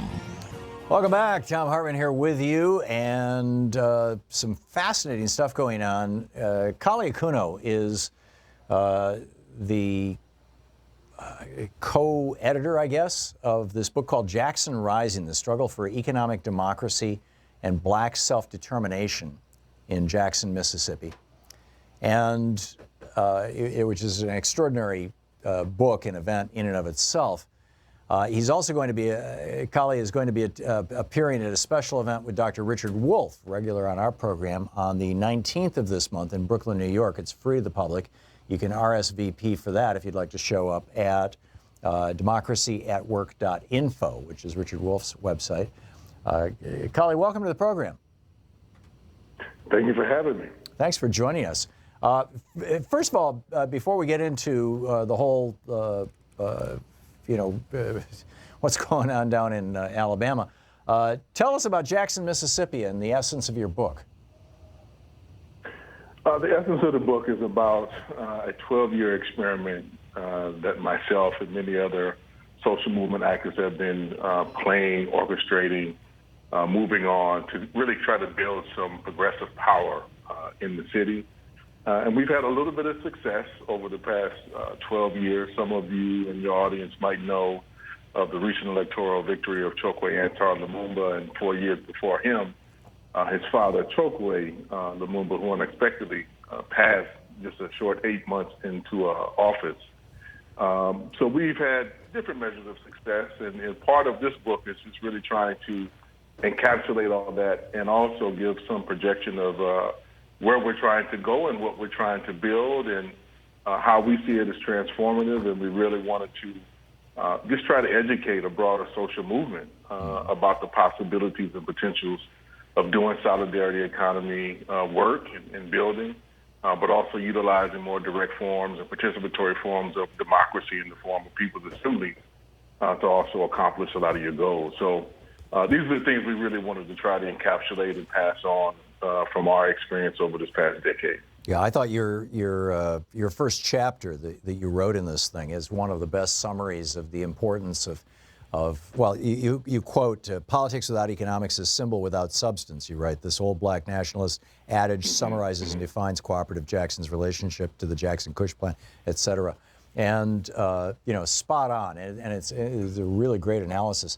So Mississippi's not Alabama, but it's next door. What is the consequence to people living in the Deep South, in the old Confederate South, of a Roy Moore victory if that were to happen? Or for that matter, what's the consequence for Doug Jones' victory? Well, I mean, I'm hoping, I'm seriously hoping that everyone in Alabama made a wise choice and did not pick Moore. My fear is that he's going to make it. And the choice won't just be limited, of choosing him, won't just be limited to the Deep South. I think as Trump has made clear, his seat, his voice, his politics are central to a very reactionary agenda that they're trying to push through. And if he makes it, they'll just have another solid block to force down our throats. Things like this totally regressive tax bill, which in my view is total just piracy. But they're aiming at Social Security. They're aiming still to destroy the Affordable Health Care Act. You name it. If it has some social benefit and if it benefits working people, they are aiming for it. They're coming for it. And if he's elected, it'll impact everyone in the United States without question. So really hoping that the folks in Alabama make what I would consider a wise choice in not bringing him into office to further advance this agenda. I think in a very real way, the Alabama race is micro to the macro, to the larger picture of what's going on in the entire United States. And it certainly seems to me, as a white man, that the Me Too movement, the rise of women speaking out and I'm mad as hell and I'm not going to take this anymore, on the one hand, and the blatant racism and misogyny that Donald Trump rode to victory, you could argue, I think, and that has been activated or at least exposed in the white community. Charlottesville was probably the best example of this. It seems to me that both of these, even though they're at a moment of kind of climax, they're at a moment of heightened awareness and heightened media attention and whatnot, in ways that might cause people to think that misogyny and racism are actually on the rise. It seems to me that they're actually being exposed, and that the people who tenaciously cling to these kinds of perspectives are the people, in my generation, the boomers, who are dying off right now, and that some real substantial change is actually happening. Am I just, watching the world through rose-colored glasses, or is that your perspective as well? This is my perspective as well. I mean, how I've been viewing this, and I think how our movement in general in Jackson's been viewing this, is that this is really kind of the last gasp of, this old dying worldview in perspective. And anything that's kind of feels like it's boxed in the corner, it's on its last legs, it's going to fight like hell to preserve itself. And I think that's what we've witnessed, not just with Donald Trump, but I think that's what we've been witnessing most of the last, almost 20 years. And I think this is now coming to a close. And in reality, I think like what you see with the tax bill, this is really let's steal anything that can be stolen, and let's take it all and hoard it for as long as we can, because we know the game is up. The demographics are shifting in such a way that this type of politics won't be supported. They're not making any deep political gains in new communities, either in the black community or the Asian community or the Latino different communities that exist. And so they're really kind of on their last gas. They're manipulating the system in all the different ways they can by creating gerrymandered districts and trying to restrict people's voting access and voting rights. But this is really, I see it as acts of desperation. But there's still a role that we have to play that can't be overlooked, which is we have to build the organizations that are necessary to block these last gasps and to really build a new future. And so we can't just assume that they're going to go away just because the demographics point in a different direction potentially, or that the politics in and of themselves point in a different direction because of the demographics. Yeah. We actually have to work for the change that we want, and that's a critical thing, I think, that the election in Alabama really points to. And I think as President Obama pointed out 2-3 days ago, we shouldn't underestimate how potentially fragile a democracy can be as well. That's correct. I mean, I think if anything, I think the last year, I think has exhibited that. Yeah. And if you listen, I think very clearly to the rhetoric, particularly of number 45, he's aiming right at democracy. I mean, I remember his 100-day speech where he was saying that the Constitution, in many respects, was a problem and a barrier to his actual program. And I'm not one who thinks the Constitution is the end-all to be-all by any stretch of the imagination, but to totally eliminate it in the context of empowering himself and his politics would be, cataclysmic, to say the least, not just for people in the United States, but I think for people all around the world. Given what his ambitions are and what his tirades are about. So it's a very fragile entity. It's something that I think there's a level of protecting it. I agree. Kali, hang on just a second here. We're going to hit a break. This is the Thom Hartmann Program. Kali Akuno, the co-director of Cooperation Jackson, cooperationjackson.org. You can tweet him at Kali Akuno. The book is Jackson Rising, The Struggle for Economic Democracy. Thank you so much. Thank you.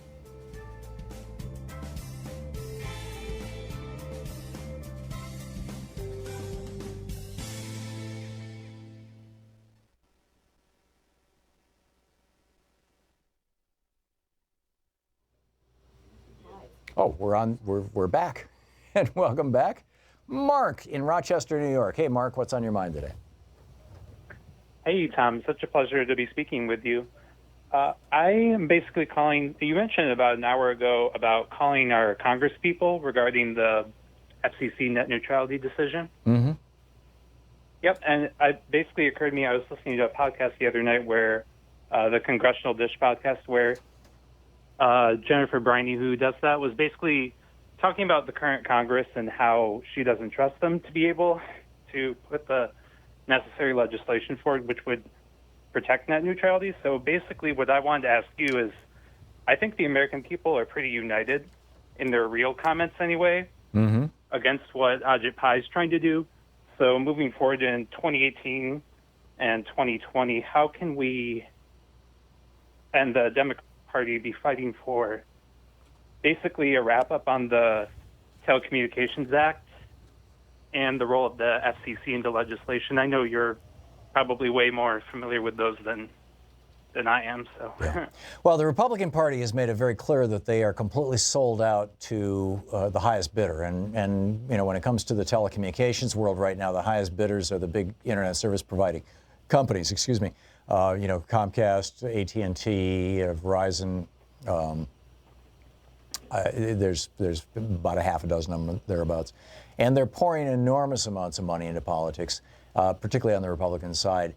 So my guess is, Mark, that Ajit Pai is actually going to pull this off. That you're not going to see radical and immediate changes outside of perhaps like they're trying to do in Europe, and the European countries are fighting back against it, but where they will say, hey, we just cut a deal with Facebook, and so, on your cell phone, you've got a 4 gig limit, but if you go over that limit on Facebook, it's no problem, it'll always be free, or something like that, trying to encourage us to participate with the oligarchs of the internet, essentially.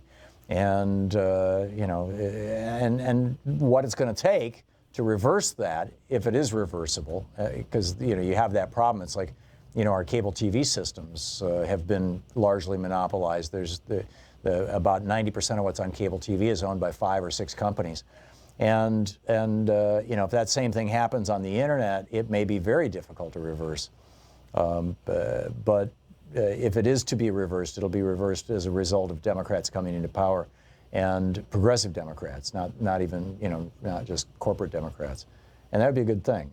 But, I suspect it's going to take an economic disaster to bring that about. But we'll see. I mean, the Trumps and these guys, they're shooting themselves in the foot left and right. On the one hand, on the other hand, they are catching an audience. I mean, look at how close that race in Alabama is. So, does that make sense, Mark? And I had definitely agreed with you earlier. You said you might have gotten your butt kicked for mentioning that Trump and Roy Moore are really energizing people, but it's true. So, I think actually, if you've got Mark Pocan on tomorrow, maybe there's current legislative efforts or ideas which could alleviate this. I'm just really hoping that this can be brought up in the conversation when it comes to 2018 and 2020, because I think there's a lot of potential to be going back against this and getting progressive Democrats in office. I agree. I absolutely agree. And yes, Congressman Pocan will be with us for the first hour of the program tomorrow, and there's no doubt in my mind this question will come up. So, Mark, thank you very much for the call, and we'll see. It's as the old curse goes, we live in interesting times. We'll be right back.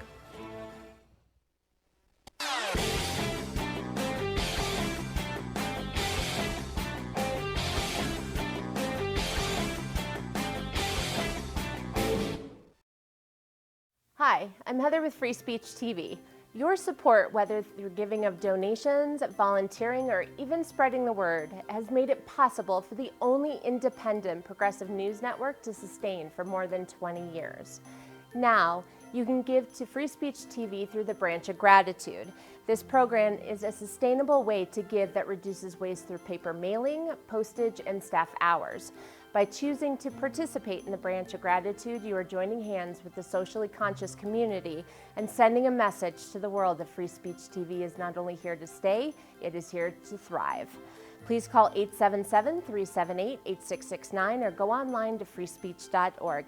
Make a difference and join the Branch of Gratitude today.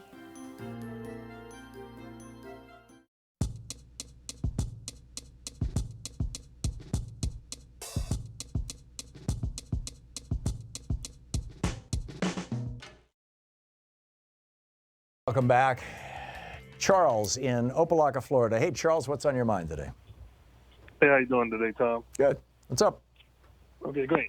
No, I heard you earlier on one of your callers was calling, and they were saying that, the reason why the economy is like this, or the reason why we can't get it to where everybody is working like they should, is because we need more competition.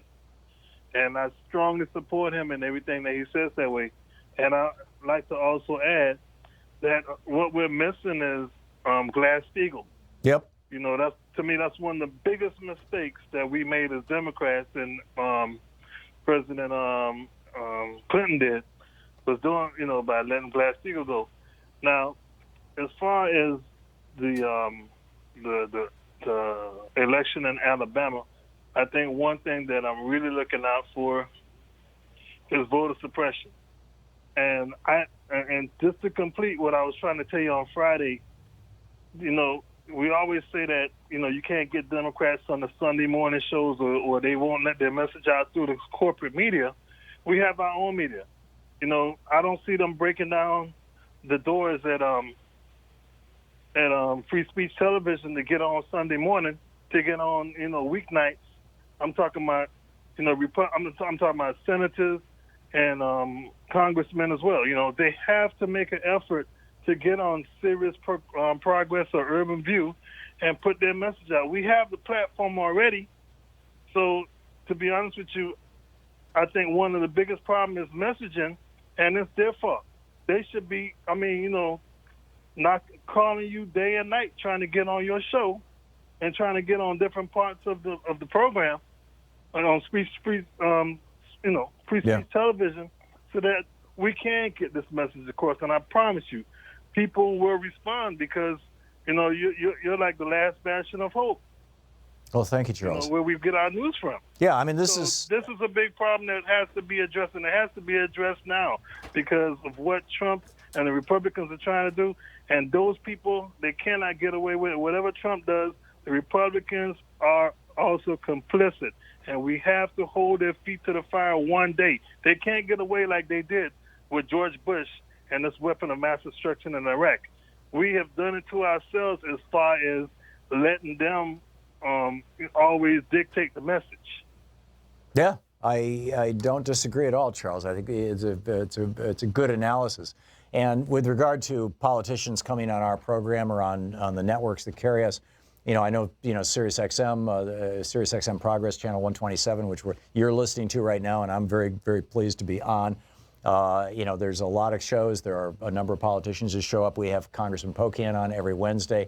Keith Ellison was coming on every Friday for a while. I'm guessing he'll probably be back. The door is always open for any politicians who want to come on this program.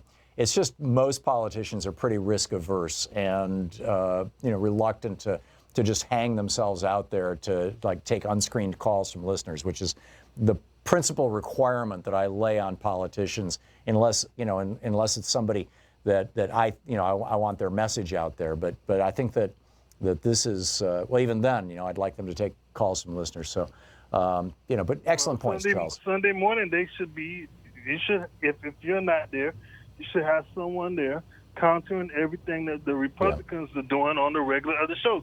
We can make free speech television must-see TV, and that should be all the time. And that's why somehow, this message has to go out to Chuck Schumer and Nancy Pelosi, because I've been critical of them in the past. I'm progressive. I'm a Democrat all my life. But what they've been doing, it's not working through that corporate media. And we have our own media that we should be trying to exploit as well. Yeah, no, I agree, and I would love to see more support for progressive media in the United States. And there's a lot of progressive media out there, and a lot of it is carried on the internet, which is another reason this whole net neutrality thing really alarms me. Charles, got to move along, but thank you for the call. Michael in Greenville, South Carolina. Hey, Michael, we got a minute to the break. What's up? Oh, y'all, it's a tough act to follow with your listeners. Listen, have you entertained the thought that John Merrill and Ed Packard in Alabama just may steal the election, that Roy Moore can't lose? I think that was the essence of our first guest, Mimi Kennedy's. The Alabama Supreme Court yesterday said that the voting precincts don't have to keep the ballot images. They don't have to keep an audit trail any longer. So that's alarming that they immediately filed suit to block that. That's right. And it was the Republican Party who immediately filed the suit once they said you've got to save the ballot images so that we can do a recount or we can do an audit of the election. The Republicans came in and said, oh, no, we got this thing rigged. We want to keep it rigged. You Democrats are not going to make it transparent. You're not going to let the people see, who voted and how they voted. Not who voted for whom, but, how the people voted and all that sort of. It's going to be interesting to see the exit polling versus the actual results or the rigged results. Yeah, it is going to be. The problem is a lot of exit polling is no longer happening in the United States because exit polling used to be the gold standard to determine if you had election fraud. And when the exit polls started diverging from the actual outcomes, starting in 2002 with the Help America Vote Act and the mobilization of $6 billion worth of hackable, programmable voting machines across the country, all of a sudden, the exit polls were saying, oh, yeah, Democrats are winning like crazy. But the voting machines kept giving the elections to Republicans. It was the strangest thing. And it's been continuing. I mean, it was really bad during the George W. Bush time, but it's still there. Michael, thank you for the call. We'll be back. You're listening to the Thom Hartmann Program. Call 202-808-9925. Back with more of your calls right after this. Stick around.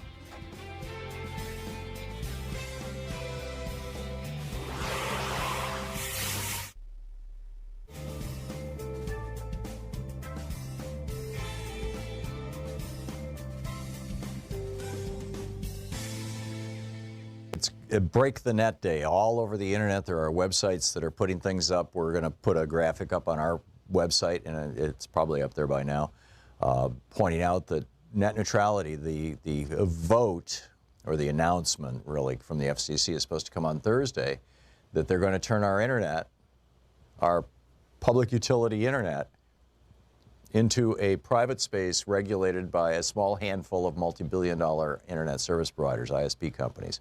Comcast, Verizon, AT&T, you know the drill.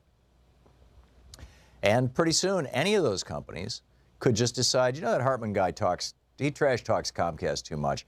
We're not going to give people fast access to his site. If you click on thomhartmann.com or freespeech.org, it's going to take you an extra 30 seconds for it to load. So half of the people will just go someplace else, assuming that the website is dead.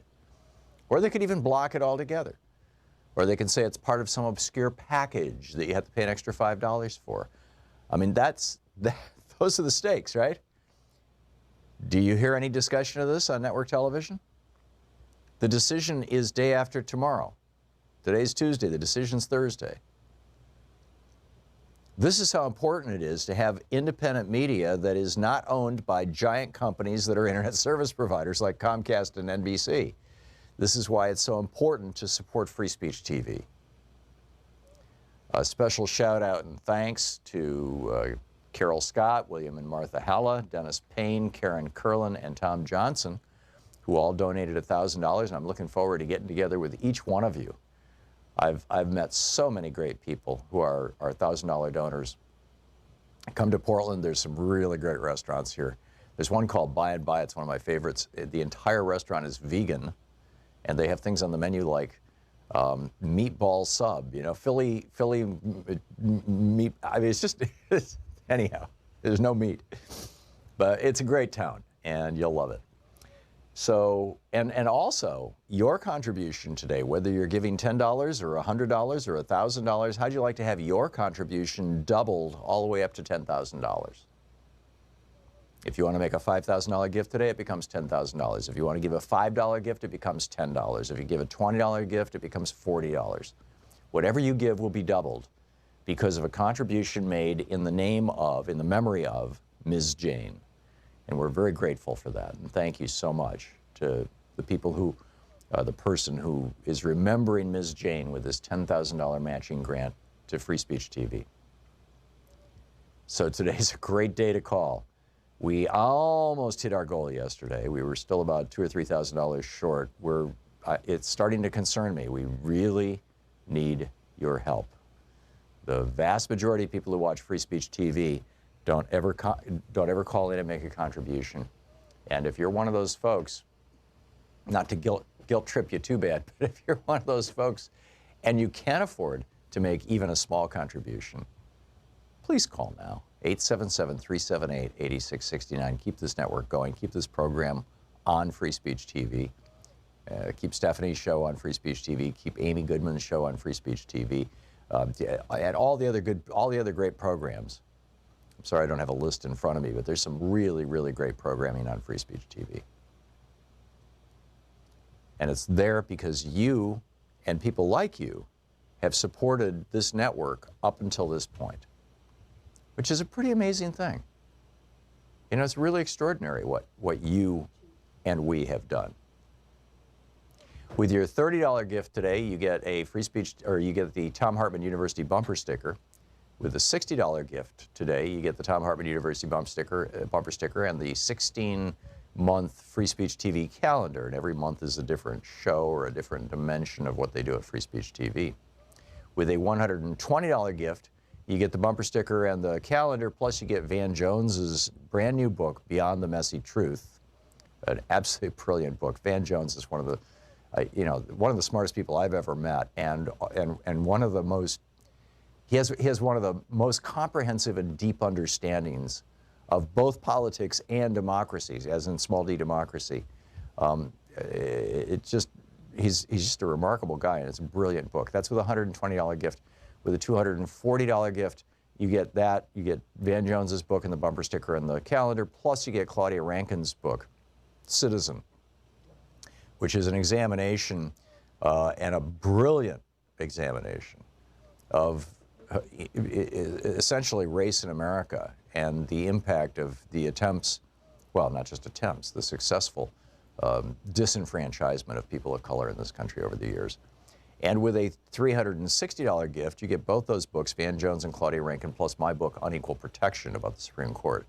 And of course, with a $1,000 gift, come to Portland, and I'd be more than glad to buy you dinner or lunch or, however we work it out, whatever the time is.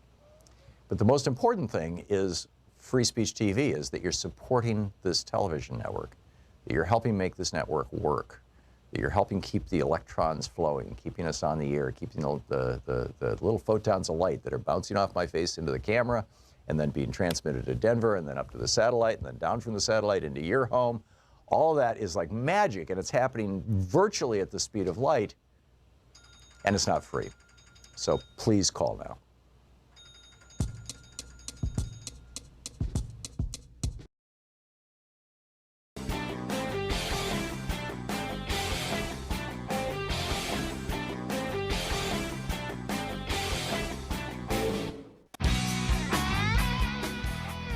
Welcome back. Thom Hartmann here with you, and Sue in Cologne, Minnesota. Hey, Sue, what's on your mind today? Has anybody noticed how this whole situation with our government, and actually thanks to Putin, that this is getting very close to what Hitler did and became very, very important, killed a lot of people, did a lot of damage, is looking kind of the same here in the United States. We're doing a lot of damage to our own people. What are we going to do about that? Yeah, there's a lot to unpack there, Sue. I wrote a piece that I submitted Sunday to Alternate. I thought it was going up today. Maybe it'll go up tonight.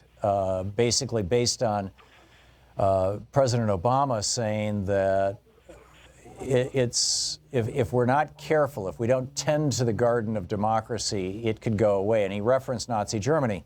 Jimmy Carter was on this program 3-4 years ago, and he said, we're no longer a democracy, we're an oligarchy with unlimited political bribery, his expression. You can find it, it's right. living over on YouTube. I don't disagree. When after 9/11, I was very concerned. I published a book called We the People. It's a illustrated book, but about how I felt that the George W. Bush administration, through the NNDAs and the Patriot Act in particular, were moving us in the direction of a police state or a fascistic state. Donald Trump has moved us in that direction extraordinarily faster, and unfortunately, an awful lot of the government prine and spine and whatnot that was foisted upon us by Bush and Cheney was not rolled back by Obama and Biden, and now is being reused or even amplified. I mean, look at the people from the J20 protests in Washington, D.C. You've got a bunch of people who are looking at 60, 70 years in prison for simply being in the vicinity of some people who broke some windows. It's it just goes on and on. The culture, the political culture in this country is getting downright scary. I completely agree, Sue, and I think it's time that we all pay very careful attention. I don't want to sound like the John Birch Society or Glenn Beck or something like that, but I think that both on the right and the left, people are appropriately concerned about overreach, particularly government overreach when it is owned by corporations. And virtually all of our federal regulatory agencies now are the victims of regulatory capture. They've been captured by these giant industries that they're supposed to regulate. Back to you, Sue. The large corporations that are running our country, have also destroyed unions. The only thing the middle class had left to save their butts. I'm sorry, I'm one of the middle class. My responsibility, and everybody else who is listening, our responsibility is to make sure our children don't pay for our mistakes by being so lazy that we aren't fighting this. I understand that a lot of us are going to lose our, fighting it, but daggone it, there's nothing else we can do. Amen. Very well said, Sue. Very well said. Thank you for the call. Bill in Godfrey, Illinois. Hey, Bill, what's on your mind today? Yeah, hi, Tom. Thanks for taking my call. I'd like to talk about former Verizon lawyer Ajit Pai's effort to give away our internet to the corporations. Mm-hmm. And in particular, there's 3 senators that I think I'd like to shine a light on here. We've got Dick Durbin, Claire McCaskill, and Rob Portman, and we seem to have these senators who are quietly talking the talk in the shadows, but they're not really walking the walk. Now, for instance, with Dick Durbin in Illinois here, senior senator, I've talked to his staffers, and he's all for net neutrality, and he wants it to remain Title II. Yet, if you go to, say, battleforthenet.com, they list Dick as being either unknown on his position or not in favor of net neutrality as a Title II issue. So why he didn't sign the letter that went out from 30 senators on the 4th, I don't understand. If he's for it, then, he should walk the walk, And then, similarly with McCaskill, she's also in favor of net neutrality. In fact, she's got a very good letter that she sent out on her own to the FCC 2 days after the 4th, on the 6th. But once again, why not sign that letter? And then the third one is Rob Portman in Ohio, where my daughter lives. He's a Republican, and he's for it. He understands. In his instance, of course, he's thinking that it will encourage economic development to keep the internet free. So he's all in favor of it. I talked to his staffers. And in fact, even him and McCaskill work together on issues of consumer protection and the net. So why McCaskill, for instance, won't reach across the aisle, take Portman and drag him on, and both of them sign that letter. I mean, we need these guys to band together and show what the real, disposition is. Well, Bill, the bottom line is that they're going to do that.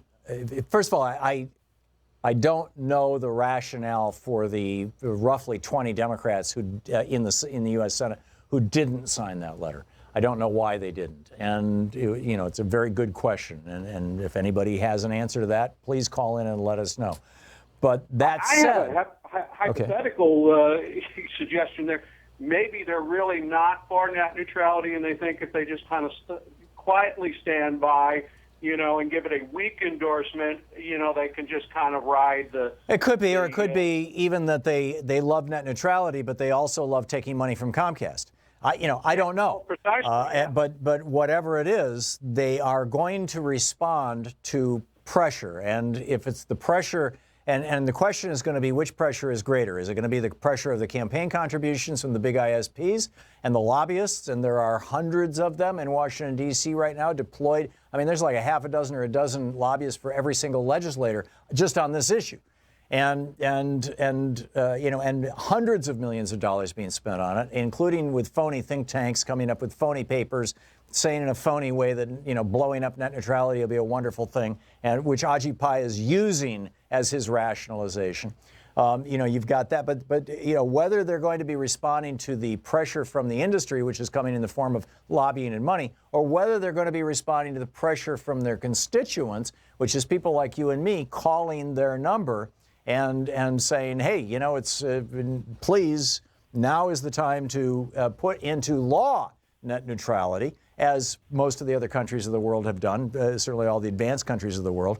Obviously you've got countries that are, clearly censoring and throttling their internet, whether, it's Iran or China or, fill in the blanks, but that is not the direction we should be going or that we want to go. Bill, excellent points all. Thanks for the call. From Bill to Bill, another Bill in Minneapolis. Hey, Bill, what's on your mind today? Oh, hi. Thanks for taking my call. How are you? Good. What's up? You're such a smart guy. I just that the Democratic Party has supported every single American war for the last few decades, right? Iraq and all those, million plus people dead in Iraq, hundreds of thousands. And you're talking about the Republican wars, the bill that George W. Bush lied us into. This is the exact kind of call that I'm really not interested in having that conversation. Gary in Newport Beach, California. Gary, what's on your mind today? Hey, Tom, how you doing? Talking about net neutrality. I don't think that having a change in Democrat or Republican is going to change this thing. I think that if you look at what Chattanooga did, Chattanooga set up their own ISP, where they connect directly to the backbone. And so they're not subject to throttling.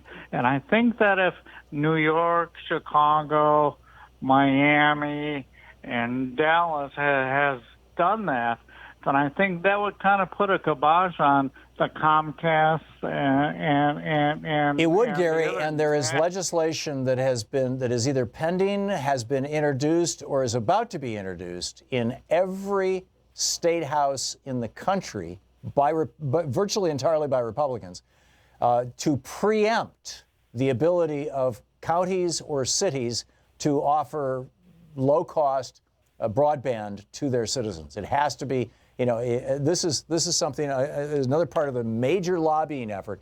There are already several states now where it's illegal for a city to do what Chattanooga did, and they're trying to make that right across the country. So, the lobbying effort by these telecoms is rolling on, and it's rolling on, really, really rapidly. And the only thing that's going to stop it is if enough of us come out and say, no, we're not going to put up with this. Absolutely, and Chattanooga had a great ISP, and the state came in and they said, no, you're not going to do this, because they had so much money from the ISPs like Comcast and Charter and everybody else. It's a shame. Yeah. It's a scam. I thought Chattanooga was still running their internet offering to the citizens of Chattanooga. They had the highest speed of internet than anybody in the country. I know, and the lowest prices, because it was being offered by a municipality. But don't they still have that? Well, they have that, but apparently that Chattanooga took money that Comcast and all the other commercial ISPs offered them so much money. They're privatizing it? I'm going to have to look into this, Gary. I need to learn the contemporary details, because I remember when this happened a few years back, but I'm not sure what has happened in the last few months. Gary, thanks for the call, and thanks for listening to Sirius XM. We'll be right back. It's coming up on 15 minutes before the hour. You're listening to Thom Hartmann. Visit thomhartmann.com for audio and video archives. Back with more of your calls in just a moment.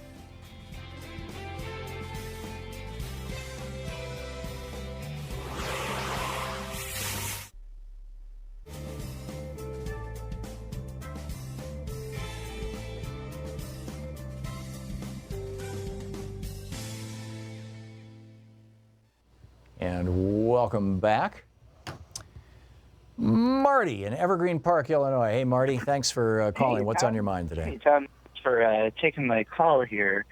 I just wanted to quickly talk about net neutrality and add another thought into the conversation that I'm really, really concerned with. I think it's more nefarious than blocking or slowing down access to websites. But what I was reading about is that Comcast actually injects lines of JavaScript into the web pages that you visit. Now, you can DuckDuckGo, Comcast inserts JavaScript. It's all right there. If you need a new modem, it'll pop up an ad stating that you need a new modem and that they can sell you one, call this number. And I think that with net neutrality gone, that this practice could get really out of control. You may, after net neutrality goes away, you might be getting altered versions of the pages that you actually visit that may be changed from the ISP in transit. I'm looking at this. I just Googled what you said, and it's amazing. The top hits I didn't Google it, I DuckDuckGo'd it. The top one, Comcast inserts 400 lines of JavaScript into every page you see. The second one, Comcast Wi-Fi, serving self-promotional ads via JavaScript. The third one, are you aware Comcast is injecting 400 lines of JavaScript? I had no idea. No, I know. And if you think about it, not only will they charge you for accessing the site, they might be altering what you're actually seeing or what JavaScript is a security issue.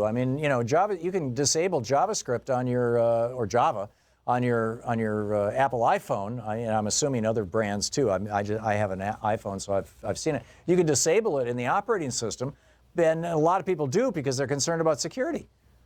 Well, right. But do you know how man-in-the-middle SSL decryption works? Yes. I could quickly explain it. So, like, what a firewall will do is you'll create an encrypted session with your firewall, right? And what your firewall does is it establishes that that security certificate from the firewall back to your computer. And what it does is it generates another one simultaneously with the server or website that you're trying to visit. So it'll get that traffic encrypted. The firewall will decrypt it and then inspect it, make sure that it's not malicious, and then re-encrypt it and send it back to the browser so the browser thinks everything's okay. So now if net neutrality's gone, they could decrypt that information, insert whatever they want you to see, re-encrypt that so the end user thinks that you have an encrypted SSL. Well, it looks like they're doing that right now by inserting JavaScript. Yeah. No, I know. It's so we might not even be getting. We might be getting completely altered information, and with so many protocols like voice over IP and all this other ways that we use the internet, we might be entering a really weird time where we're not even sure of who we're even talking to or how what we're even communicating, and right now there's like at least a generalized trust that, when you go to a site that you're actually seeing what they want you to see, but that might be changing. Yeah. It's this is fascinating. I was completely unaware of this. I'm reading one of the articles over at Ars Technica by David Kravitz, Comcast Wi-Fi serving self-promotional ads via JavaScript injection. The practice raises security and net neutrality issues as FCC mulls internet reforms. Fascinating stuff. Marty, thanks for giving me the heads up on this. Phew. Thank you very much. We'll be right back.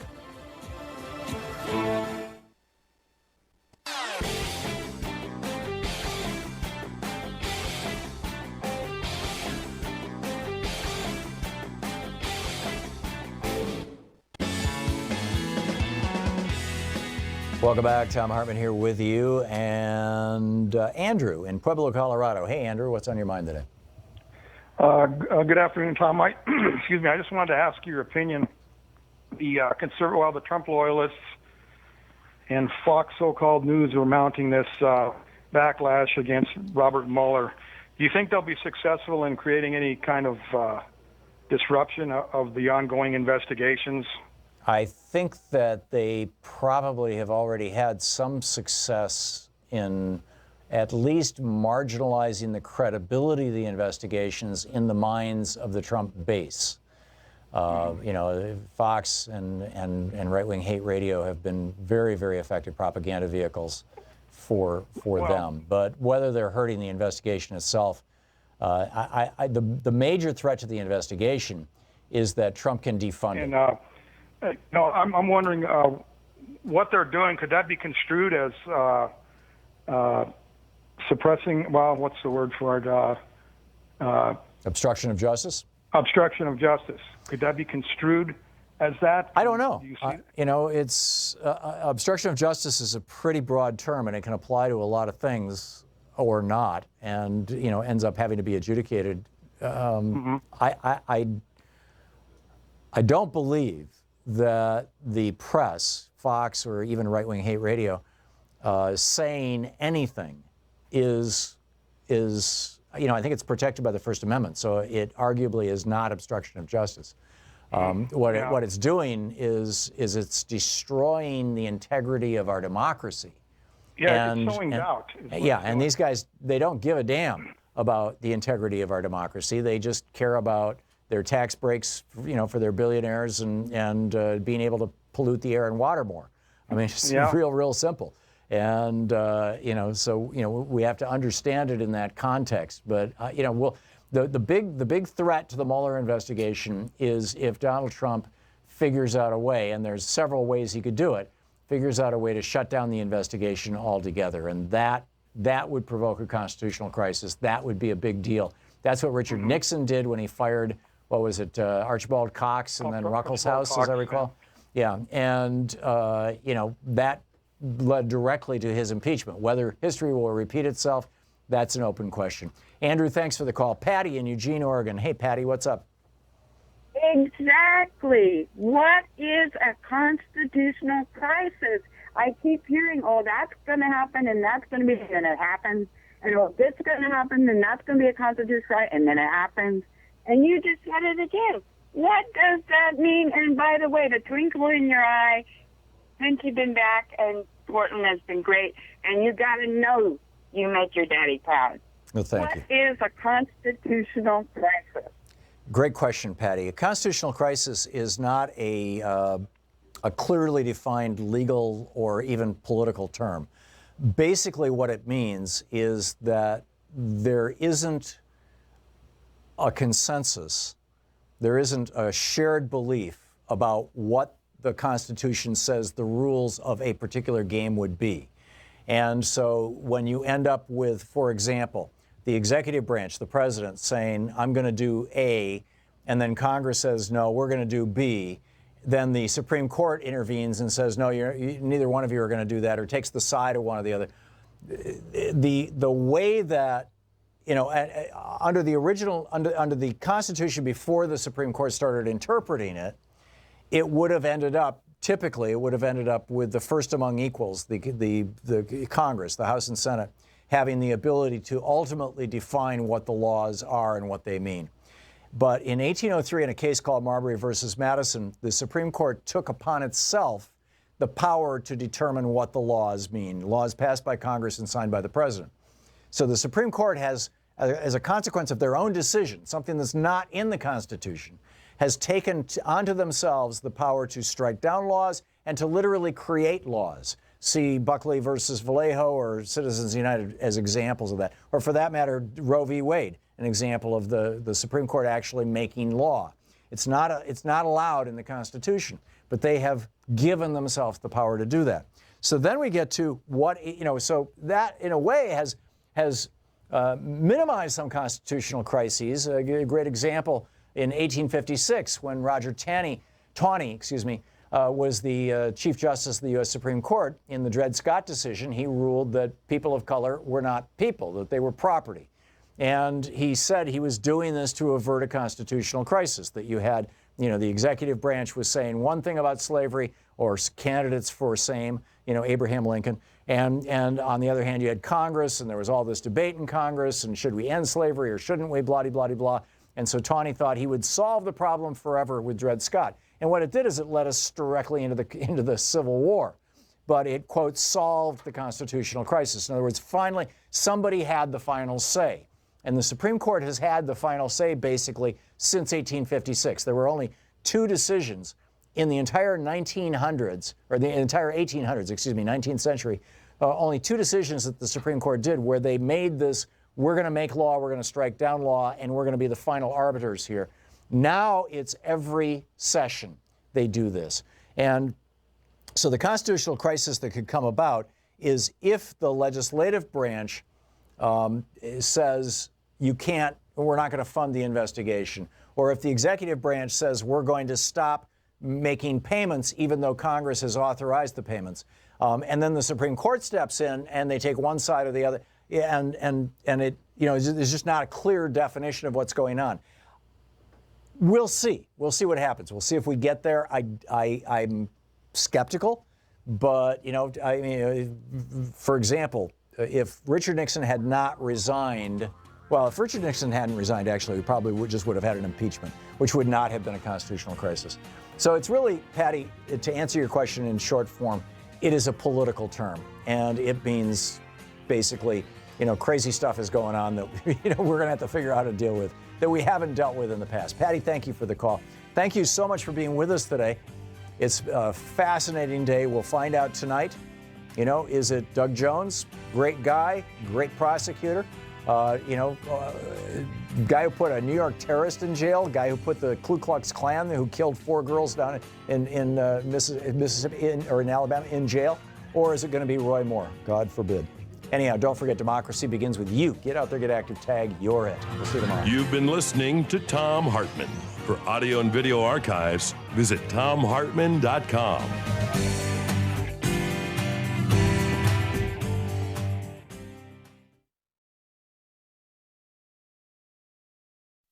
The Thom Hartmann Program is brought to you in part by the Aiden Forecast, an investment newsletter with weekly updates of leading market indicators and a monthly deep dive into what the details of the economy and the markets mean for investors and retirees. On the web at aidenmarkets.com. Wines have some of the highest pesticide levels in our food chain. This hour brought to you by ecowine.com. Pesticide-free wines, organic wines, imported from France by the Organic Wine Company, ecowine.com. Hartmann Program is brought to you in part by Super Beets. Super Beets are sourced from non-GMO beets, and they're packed with dietary nitrates, helping to produce nitric oxide for more energy, stamina, and support for healthy blood pressure levels naturally. For more information, call 800-223-8242 or visit tomsbeets.com.